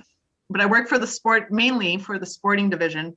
So we do artificial turf, the tracks around a field, gymnasiums. We did Concordia's football fields. We did the Alouettes football fields, the New England Patriots football fields. Paris Saint-Germain is on one of our fields. So we do like big athletics. So it's still sports surfaces, right? It's a form of flooring, but it's obviously the coolest form of flooring, like, let's be honest. And it's surprisingly, it's very competitive and working a lot in an American market. So with everything going on, be it the pandemic or the elections, or that in general, it's a very litigious environment, it poses a lot of challenges. And there's a lot of innovation that goes with it. You wouldn't think, but there is a ton of innovation that goes with these products, including trying to find a way to make a product that's fundamentally based on rubber, more sustainable, including, because a field lasts 10 years. So at the end of the year, at 10 of the years, it's everything, buoyancy, the firmness of the plot of land affects the trajectory of the balls, right? And so for these big fields, you got to make sure that the New England's Patriots, they might put less air in their footballs, but other than that, I was just thinking that, right? Like there's performance specs that need to happen. So at the end of the years, you got to replace a field. But how to do that? If in ideal way, you would sort through all the stuff, be able to melt it, reuse it. Like, how do we avoid it going to the landfill? is the new challenge, and there's tons of stuff going on, and then competitive silliness and whatever. You sound very excited about it. Yeah, I mean, it's sort of sporting, right? So even though it's basically construction manufacturing, we get very competitive. People care too much. And yeah.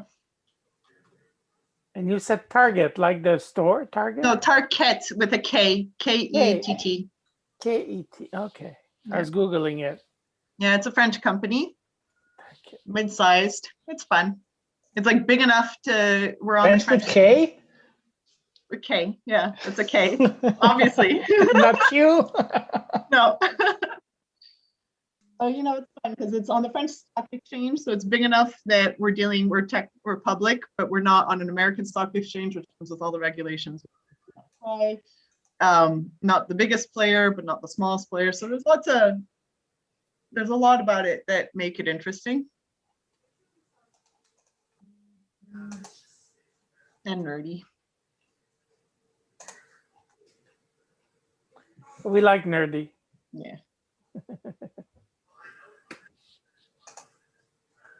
All right, so the 4 members of the team and the coach are here. So don't tell us where they're from. They're not from anywhere. No, but I could guess the previous one. I could guess because that's a pattern that they use for the names. Fun. Okay, so do I let them in? We ready? Yes, let's go. Awesome.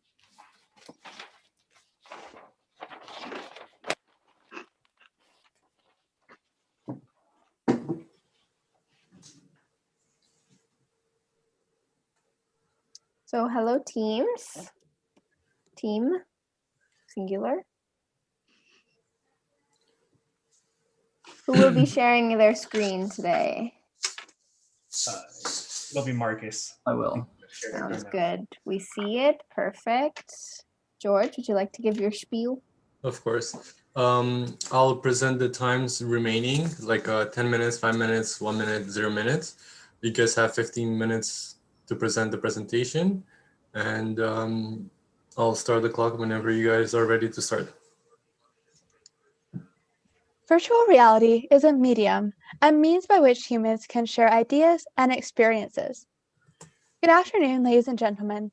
My name is Rachel, and today, myself, along with my colleagues Adrian, Marcus, and Daniel, will be helping to make Workden the best co-working company in the world through digital transformation.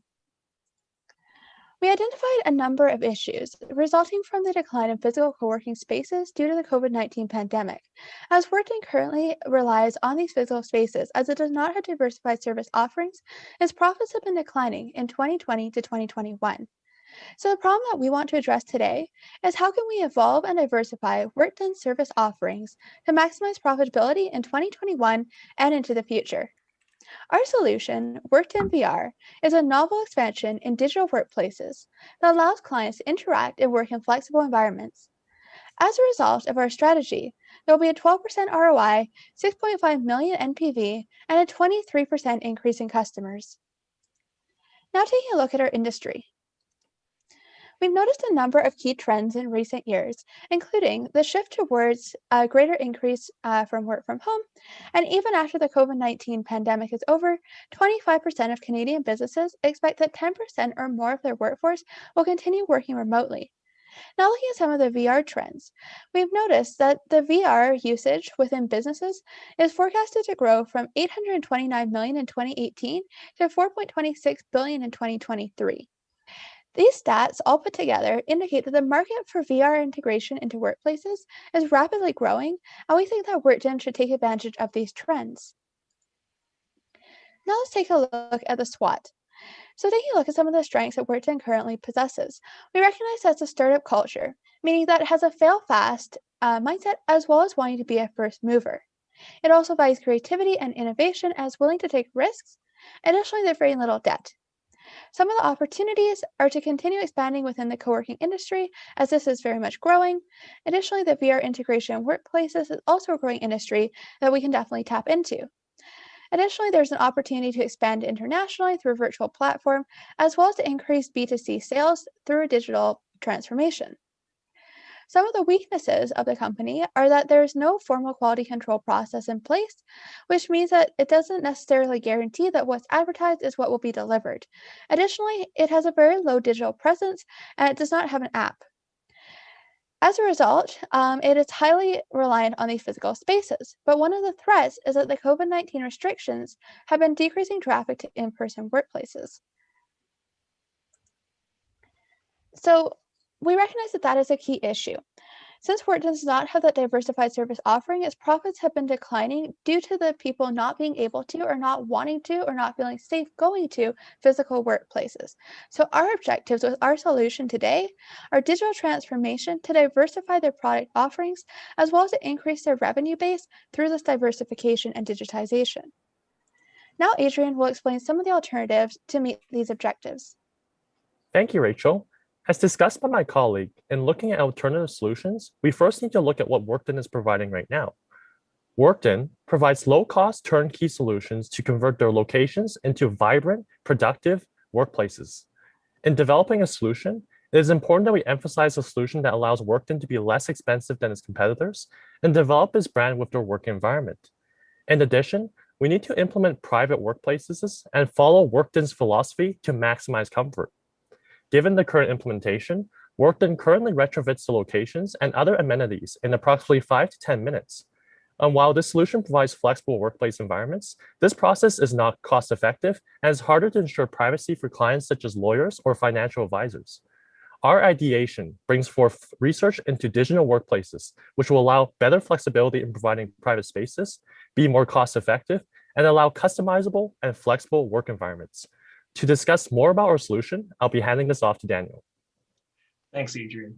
The definition of a workplace has drastically and dramatically transformed in recent decades and years. They are no longer a stationary physical space, an office or a desk, rather a mobile and fluidly redefining way of work. So how does Workden adapt and succeed in an ever-evolving space, complemented by complex technologies?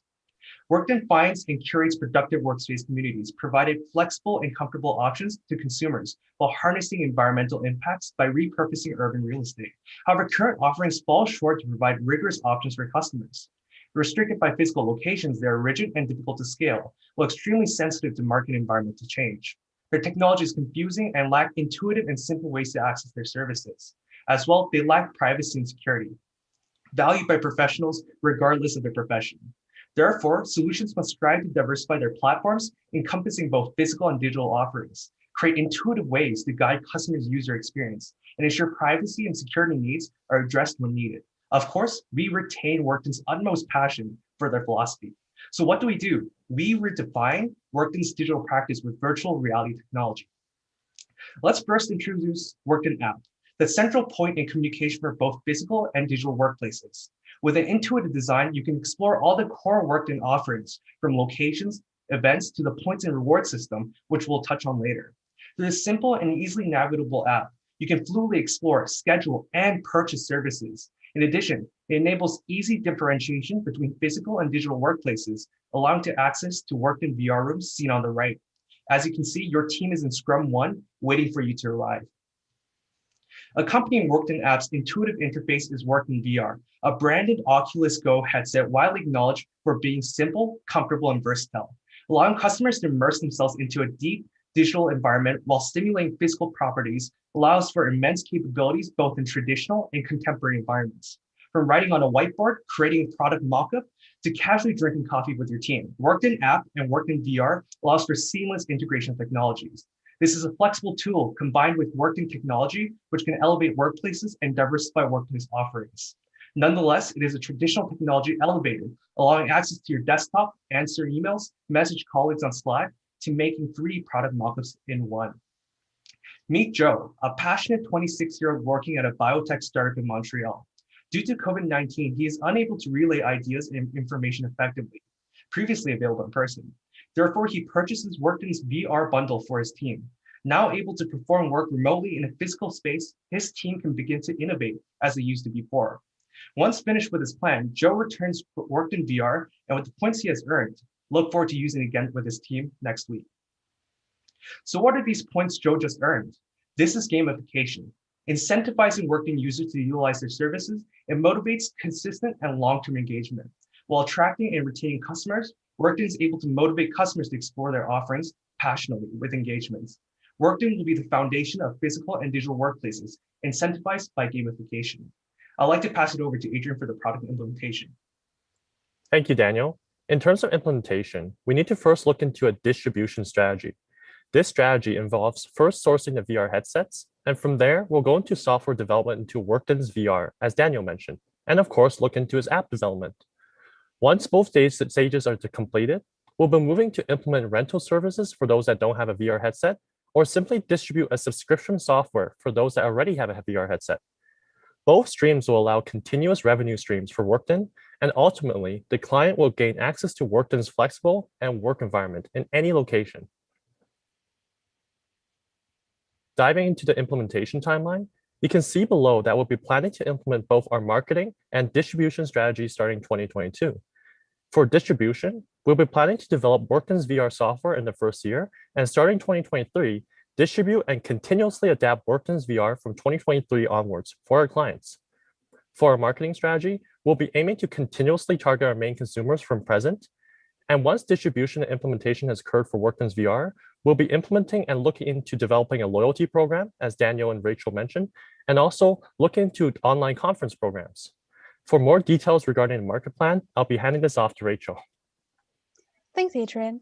When taking a look at some of the competitors, we noticed that the markets for physical co-working spaces, video conferencing software, as well as virtual work spaces are quite saturated. However, a market where we see a great amount of opportunity is within the VR virtual workspaces area, as there are not a lot of competitors currently.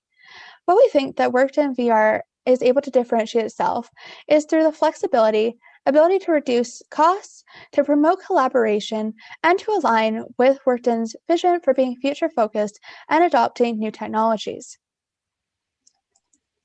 Next, we'll take a look at our target customers. So we want to target two different customer groups, freelancers and remote workers. Within the freelancers, we want to focus on millennials who are tech-savvy and early adopters, as we think that they will be most willing to embrace this new offering. Additionally, if they need to rent the VR headsets, they would need to be based in Montreal.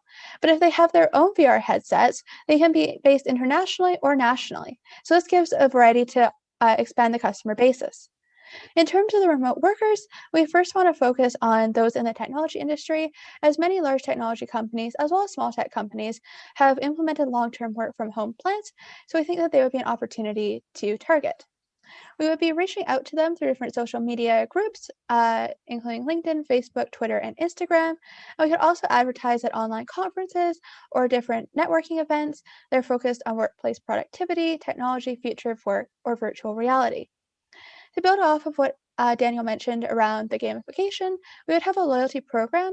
So our customers would be able to accumulate points for registering for the program for every dollar that they spend, and for different types of engagement, such as posting on social media, as well as writing an online review.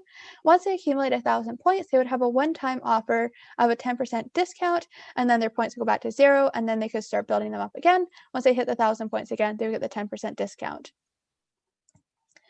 We also recognize that Workden feels it has a moral obligation to make sustainable decisions.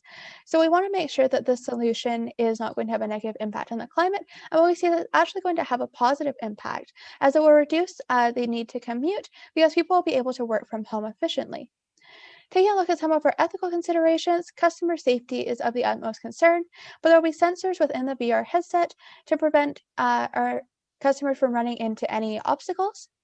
In terms of privacy, we recognize both digital privacy as well as physical privacy. There will be checks and balances in place to protect the digital data of our customers. And additionally, through the private breakout rooms, there will be an opportunity to facilitate private conversations. What we've also noticed is that during the COVID-19 pandemic, there's been a decline in mental health due to isolation. So we think that our solution will be able to combat this by promoting collaboration. Now, Marcus will speak about our financials. Thank you, Rachel. So starting with, the current market trends that we're seeing as opportunities for Workden include a CAGR in the co-working spaces environments of 23%.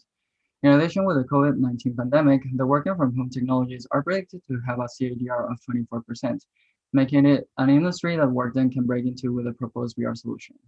In addition, the increase in rent costs increases the demand for adaptive workplaces that are lower in cost.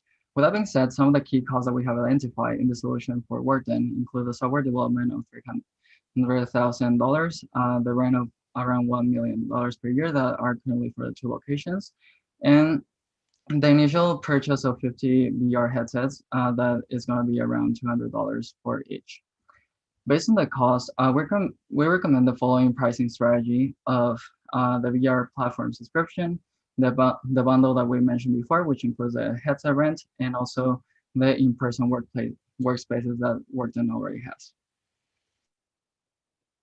So in terms of the financial forecast, based on a customer base of 1,000 subscription users, 50 bundle users, and 45 in-person workspaces per day, we can expect an ROI of 12% in addition with an NPV of $6.5 million US, while expecting an increase of 23% in Workden's customer base. Finally, what determines Workden's success with our recommendations is a targeted ROI, the increase in the customer base, and the ability to sustain the UN SDGs. I will pass it back to Adrian. Thank you, Marcus. Of course, let's not forget about the risks associated with our proposed solution. Risks that we need to look into is that the users may experience technical difficulties, delays in shipping, and users may experience noise distractions at home. However, as Daniel discussed, solutions will be in place for the first issue with tech support. The second issue can be mitigated with an optimized scheduling, and the third issue can be optimized with the Oculus Go having noise canceling and sensors to prevent the users from bumping and injuring themselves. To summarize, our team today tackled the issue of increasing Workden's services to see if we can maximize Workden's profitability. We tackled this issue by integrating Workden's VR and having a customizable and effective digital solution that will ensure flexible environments anywhere in the world. We believe that Workden will be a global player in helping implement digital workplaces and help Workden to be more profitable for the future. Thank you. Perfect. Now we can start the Q&A if the judges have any questions. Oh, you know it. Perfect. Yeah. Can I go first this time, or I'll be quick? Okay. So tell me if I got this right then, because I'm not sure I understood this. So basically, your solution, your proposal is for our customers to go to the co-working space, but then to do VR from there. Did I understand correctly? Hi, Mark. I'd love to answer this question for you. So we're creating a diversified point of using a digital platform. So therefore, we have our physical platform already ready to go for our workspaces. However, we're diversifying our technology to create a digital platform through VR so they can utilize that at their home or at their convenience. So there are 2 different ideas and 2 different workplaces in terms of diversifying their technology. So I'm doing VR from anywhere. So no space, virtual. There's no space. So that, well, actually, I'd like to follow up on that, because normally a VR, right, it immerses you in, I've never done VR, right? I'm old. I feel so old. Thanks, guys. That's the feedback. Feedback number 1 during Q&As, you guys made me feel old. I'm excited about the solution, but old. So VR puts you in a different environment, right? You get to, you're pretending to be in a different environment. And I'm assuming that in your solution, the different environments, right? I put on the thing and I get to choose where I want to go with the app. I would be choosing locations that are restaurants that, or whatever, the partners that we could physically go visit, or I could put on the headset and virtually go visit. Is that the correct assumption? June, without having used VR, you are spot on. So therefore, you can do it at the comfort of your home. And whether you want to, let's say, visit a restaurant, or you want to have a platform like a studio, that environment is available for you on the VR platform for you to use. So it's flexible towards whatever environment that you need to use for your team. Cool. I feel slightly less old. How does Workden or WorkVR, how does the relationship between the locations that are programmed in both the software or the whatever that are available to the customers in the virtual world, right? How does those locations, how are they selected? And what work does that involve in your implementation plan? Yeah, I think Adrian would love to answer this question for you. Yeah, absolutely. So before we go to your second part, Yeah. Marcus, can you go to Appendix D? So just to follow up on that, this is an interface that Daniel actually helped visualize for the consumer journey, like having to be able to use VR and work from home. You can be way more productive as you're very much in a workplace environment that's more adaptable, flexible, and you can basically put sticky notes all around you. And like in a regular in-person environment, you have to lay them out in an organized fashion on your table. So this environment, this VR environment, allows the client and the consumer to basically say, hey, especially during COVID-19 times, you're basically saying, hey, we do not need you to be in our location. We simply have a rental and subscription service for which you can rent out our VR Oculus Go headsets. And hey, from home, you can choose the different work environments that you can select from. Daniel actually mentioned this a bit earlier in his technical solution slides, for which there was an app, a developed Workden app for which you can say, hey, room 1, I want to access this room. And if it's a private room, it's actually, there's a password protected. It's almost like Zoom. If you want to access a room, you can put a password in and say, hey, I do not want other people to be in this room. I want to talk to my lawyer. I don't want this to be split off into different headlines and stuff. So clients can actually say, hey, I'm able to access this room privately or in a public room and basically work in a virtual environment that's flexible, adaptable, and customizable. Don't want to belabor the point, but we're getting close to, I think Marc-André and I are focusing on the same issue. The slide where you guys had the apps included, one of the slides included like Knox and some of the available locations, right? And from a VR perspective, there was a screenshot where it showed like on the phone what it would look like on the phone, sort of, and how we could choose coming soon, Centropolis, etc. So my question would be, I love this VR solution. I see how it targets many of the current obstacles that both consumers face and that Workden is facing in trying to broaden its portfolio. I think it's great. However, the part where I'm not clear is, does this VR solution allow Workden to fulfill the obligation that it feels to partner with local businesses? Because one of the sustainability motivations that Workden feels is by repurposing existing areas, this is a way to enact the sustainability virtue, or whatever you want to call it, right? So does this VR solution tackle that specific objective that Workden currently has for itself? I'm not clear if I'm old and not catching it, or if there is something in the solution that doesn't necessarily address that. Yeah, I'd love to answer that for you, June. Marcus, can we go to the Workden app and software features that June was talking about? It's the one before.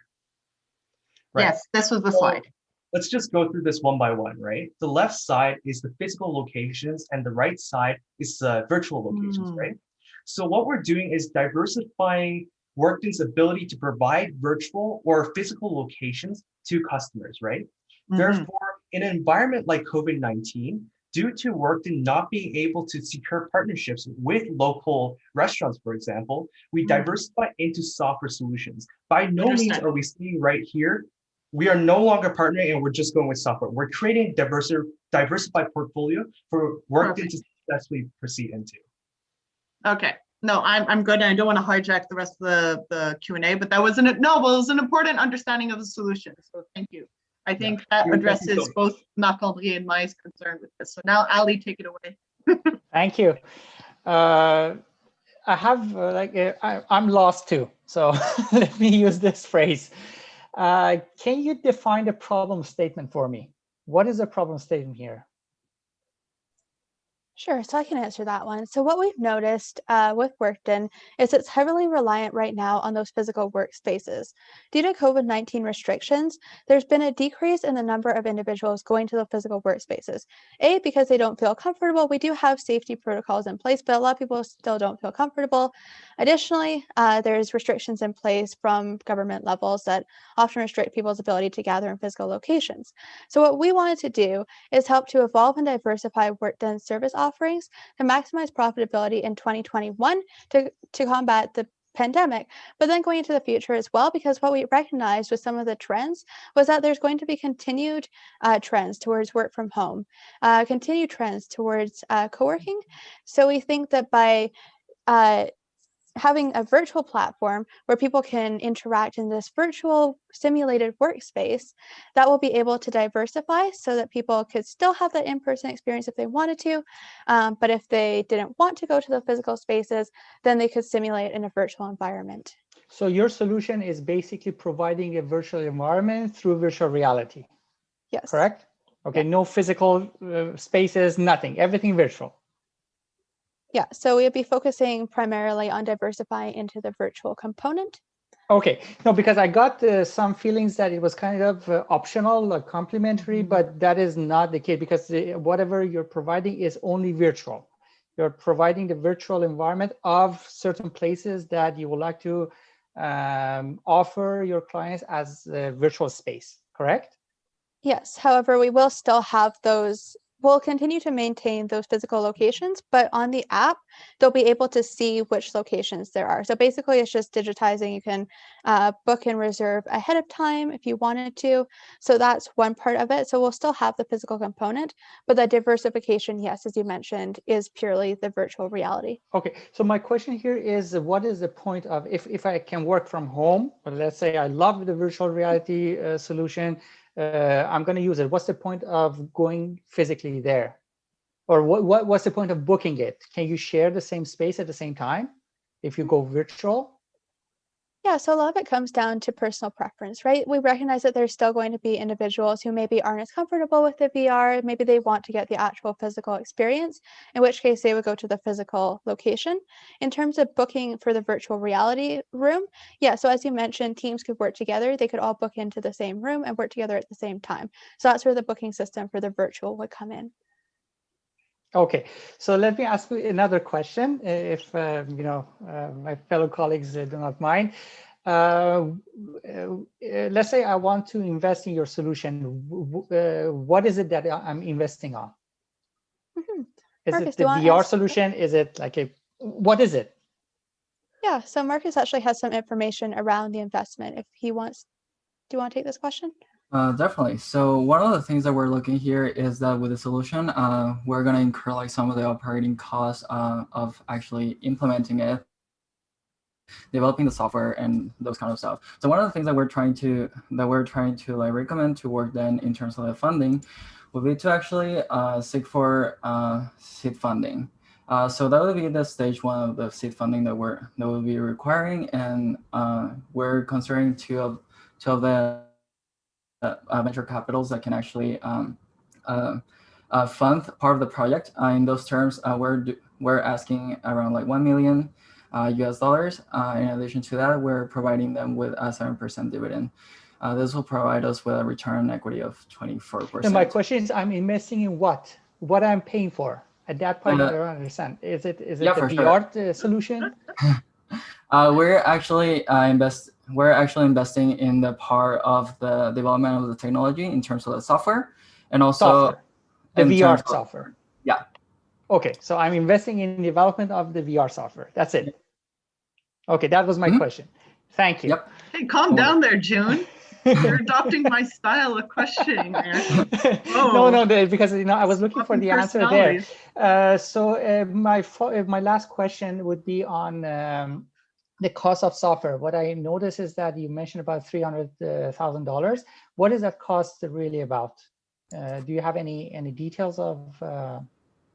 Definitely. So in terms of our pricing analysis, what we went for is actually Workden is a small to medium enterprise in terms of the regional area, and so in those terms, the software development cost that we're considering is at $300,000, which is like the average in between from the $50,000 from the initial development to like maybe it can range up to like $500,000.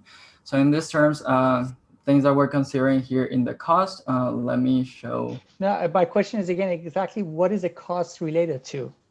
What are the cost items? Yeah, the cost related is the application itself, that we're Which implementing is, device. what is the application? It is a Workden VR app that we're putting in the phone and also in the other devices that we're connecting to. Okay, So do you I'm have going to a breakdown? interject because Ali's asking too many questions and it's my turn. So in your, so thank you. Thank you, Marcus. And I think you're probably still the person that I need to ask my question of. In your financials, you spoke of $1 million for rent. That's a lot of dollars. Can you go over what we're renting for that much cost? Yeah, for sure. So the 2 locations that currently Workden actually has include all the square feet which some of around like 4,000 something. And in terms of the industry average of the rent in Quebec, it is actually $20 per square feet per month. Okay, understood. So that's the annual cost of renting the 4 locations. Yep. Okay, perfect. And can you go over the, when you were showing us the slide about the revenue, you said quickly some assumptions. I think 45 workspaces and I don't know how many transactions. Can you go over Yeah, sure. the revenue growth key assumptions, please? Yes. Yep. So what we consider in our assumptions is that we're expecting a customer base of 1,000 subscription users that will be actually using the VR subscription. That is considering that they probably have the VR device at their homes, and so they don't need to actually like rent it. And then we have the 50 bundle users. So those are the users that actually require the VR headset. So in those terms, the reason why we're actually setting or topping it up at 50 bundle users is because the initial purchase of the headsets that we're recommending Workden are 50, because we don't know how actually the market is gonna fluctuate in those sense, and we don't actually know how many users would actually need the VR headsets in comparison to actually going into the workspaces.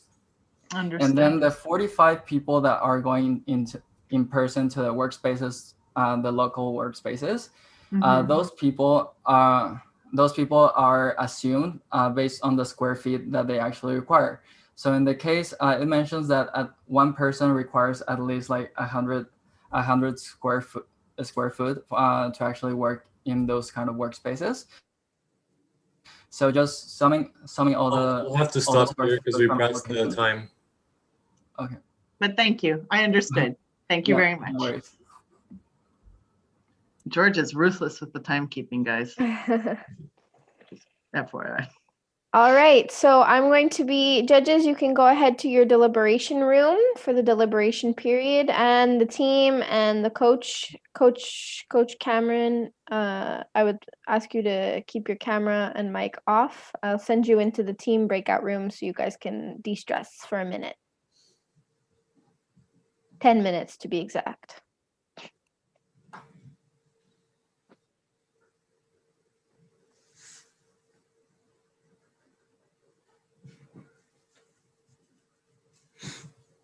Do I go with the judges or do I stay here? I go with the judges. Okay. So more breakout rooms. Join. Got it.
All right, do I let them in?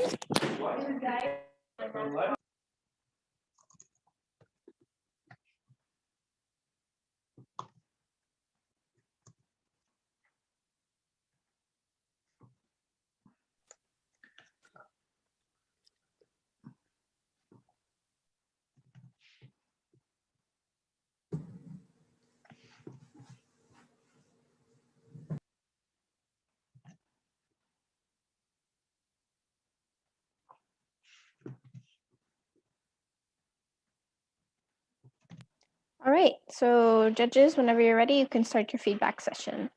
Okay. So I'll start. Thank you very much for the presentation. It was very entertaining. I think this is the second time that I've seen you guys. And again, your visuals are spectacular. Love how you guys manage the appendices at the end. Love also the visuals, the apps and the screenshots and everything. It's very, that's clearly a strength that you guys have because it helps us understand your storytelling. So well done. Bit of housekeeping. Rachel and Marcus, you guys speak a little bit too fast.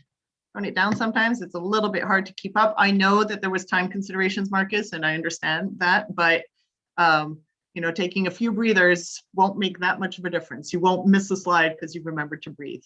Okay. And I say that because then it helps us understand as listeners, we're not frazzled. We can sink in and actually listen to what you have to say. But that's more of a housekeeping thing. That's not the fundamentals. So we're all aligned that in terms of out of the box thinking, that was great, like super top marks in innovation. Really, really, really good for you for really challenging the definition of what is the market and what is the competitive environment. We like that.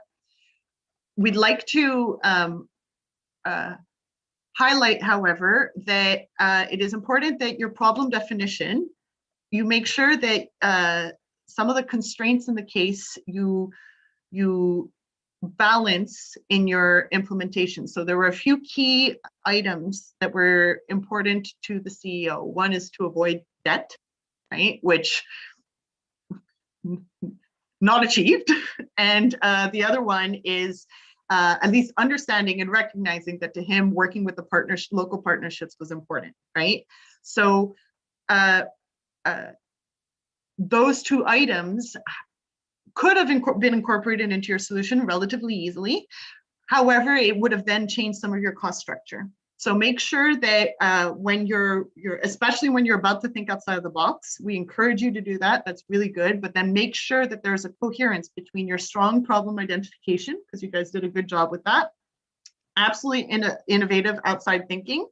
But then make sure that the last part, implementation, which was consistent with your solution, but the gap was some of the constraints you'd identified in the beginning didn't quite flow through to the end. So as a check for yourself, make sure that the problem identification is not just a key part that you guys have to check off the box. You should make sure that you can identify all of it in your subsequent phases. And if you decide to walk away from one of the items that was in the problem identification, for example, debt, in this case, you could make a pitch of, hey, Mr. CEO, this is the thing that you need to do, and that does mean taking on debt, but then make sure that your storytelling, you're spending time explaining to the guy why you've decided to walk away from a constraint in the case. Make sure you need to add more storytelling to that, right? Doesn't mean you absolutely stay in the box, but you then have to explain how you're outside of the box, why you think that trade-off is worthwhile to him. But that would be a way to keep your out-of-the-box thinking going forward and address this issue. There you go. I was trying to be positive. Ali, the judge of all the questions, told me I needed to be more positive, and yet he lets me go first. So there you go. Ali, you're next. Be positive. Huh. The key component of your presentation was out of the box thinking, and it was very innovative presentation. 100%. However, the reason that I asked you about the problem statement question was that unlike what June just mentioned, I'm not too sure if the problem statement was clearly identified. I give you a simple example. I'm going shopping. I would buy some shoes for myself. You see me, okay, here you go.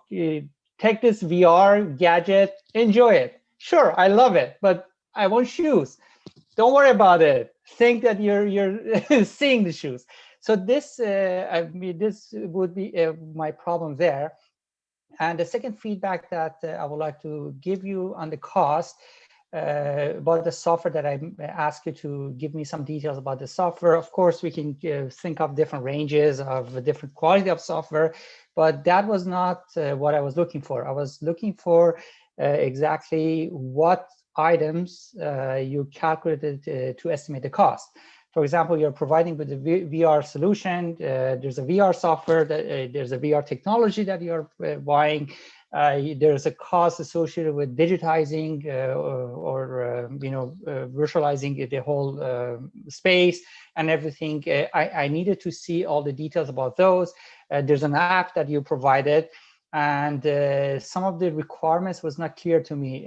For example, you mentioned that I could physically go there, or I could virtually rent a place. So how does the booking would work? These kind of things. Speaking of software, we have to be accurate. So this is very important. So that was one of the unknown items for me.